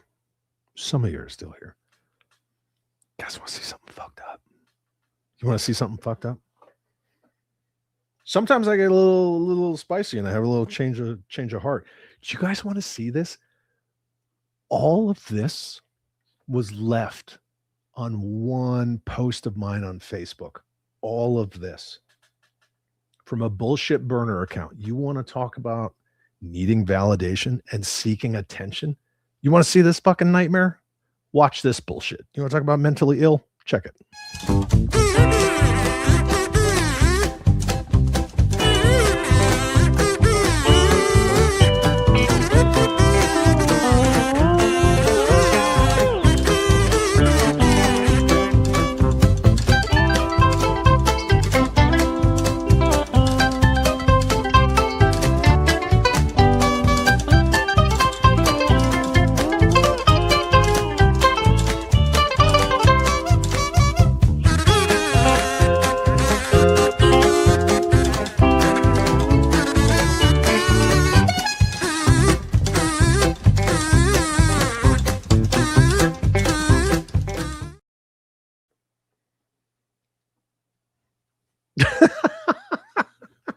Right? Fuck. I mean, that is mentally ill, fucking unhinged. I don't know how else to put that. It's like laughably pathetic and fucking sad. Do you see all that? All of that over and over and over and over and over. And I gave none of it attention. I just screen recorded it. How fucking insane is that? And you think that one's bad? Like, I mean, Ghetto Dahmer's fucking just as bad. I mean, just as pathetic. Yeah. Wow, what attacked you? I didn't look at a single one of them. So that incredibly retarded gay man is insane. You know what that is. Girl power! Yeah. Oh, yeah, big time. Why does Buffalo Bill look like Skeletor from 1987? I think that's an insult to Frank Langella. Come on, man. I mean, I don't even need to read that out loud, but more like a dozen and a Belgian Malinois, but whatever it is, what it is. Oh yeah, man. But you like we're the fucked up ones, or I'm the fucked up one, right? Because I wear a hat that says we need to make collecting great again for that exact fucking reason. That's why we need to gatekeep this shit. Because Obby, yeah, you Figure Fight Club, you let all these fucking weirdos in. No, y'all gotta go. Antonio Toy Rants, fellow dads, happy Father's Day. Happy fucking Father's Day to you, dude. Happy Father's Day. Absolutely. How dare you insult Frank Langella? That's what I'm saying. Don't pick on Frank Langella. Catch the replay. Peace. Happy Father's Day, dude. Enjoy yourself. Anyway, I'm going to get the fuck out of here. So you guys are all the best. I just thought I'd share that with you, because you never know. There might always be a post-credits scene around these parts, but I'm going to leave you with this. Bye. Get off my dick. Get off my dick. Get off my dick. Get off my dick. Get off my dick right now. Stop. Stop it. Where is he? She, he, she, it, whatever. Here you go. Fine. I'm fucking leaving. I love you. Bye. La, da, da, dee, da, da.